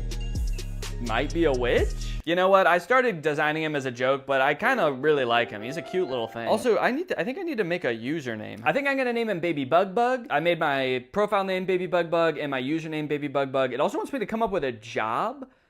My job is Baby Bug Bug, and I made my bio, help me get to 10,000 followers so I can get back to my home planet. Some interesting Baby Bug Bug lore there. I'm trapped on Earth, and they won't come pick me up unless I have 10K followers. It's a very exclusive planet. Initially, the only reason I wanted to download this app is so I could go live as some little freak. But upon entering the app, I realized you need at least 100 followers before you can go live. What? Reach 100 followers and start your Zepeto live? I can't even go live until I have 100 followers. What the heck? In hindsight, I guess that makes sense because like who would I be going live for if I had no followers? So I just decided to make some videos. Okay, so it looks like they have trending templates here. And so if I just click on one of these, is my character gonna do it?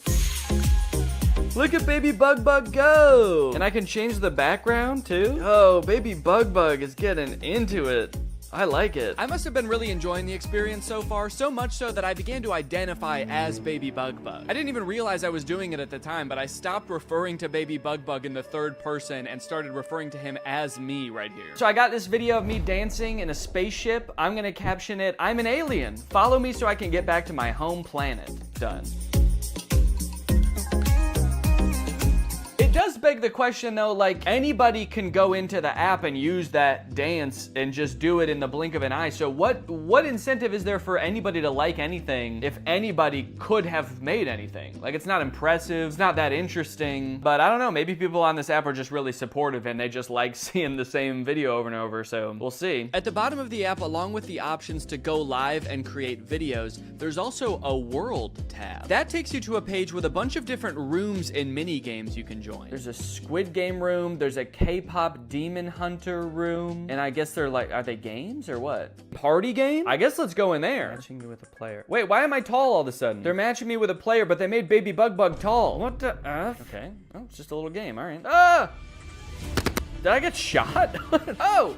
Oh my god, they're gonna kill Baby Bug Bug! Run, Baby Bug Bug! Honestly, that was kind of messed up. I don't like what they did to Baby Bug Bug. They shot him, but even worse, they made him tall. Okay, let's go into M's room. Jump together. This room doesn't exist. Oh. Okay, my bad. It's just that you offered it to me, so kind of seems like that's your problem. Yo, do you want to go into M's room? Yeah, sure, I'd love to. Well, there's no such thing, so why would you want to go in there? Okay, so I'm at a pool. This room seems more chill. Maybe I can go ask these people if they want to follow me. Okay, there's people. Oh no! People are talking over here. Hello. Hi.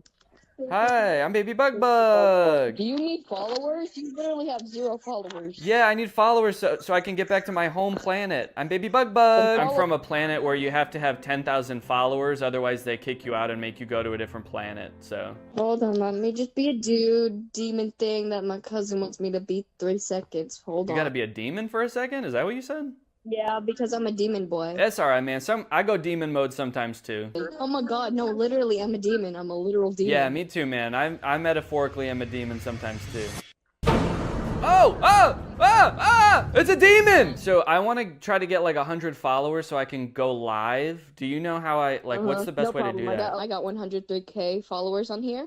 You have 103K? So do you get followers by like posting videos or like what do you do? Or you just like meet people? By being who I am. I get followers by becoming everybody's friend. Yeah, I mean you are pretty friendly. I'll give you that. You're the friendliest demon I've ever met. All right, well I guess I'm gonna keep exploring. Thank you guys for the advice and thank you for being so friendly. Well, those kids were super nice. I can't believe that kid has 100,000 followers just from like hanging out with people. What the heck? Okay, great. I have 3 followers now. So pretty close to the 100 I need. None of them have watched my video. That's cool. And unfortunately, the players in the next room I went to were much less friendly. Whoa, what's going on, guys? What up? I'm Baby Bug Bug.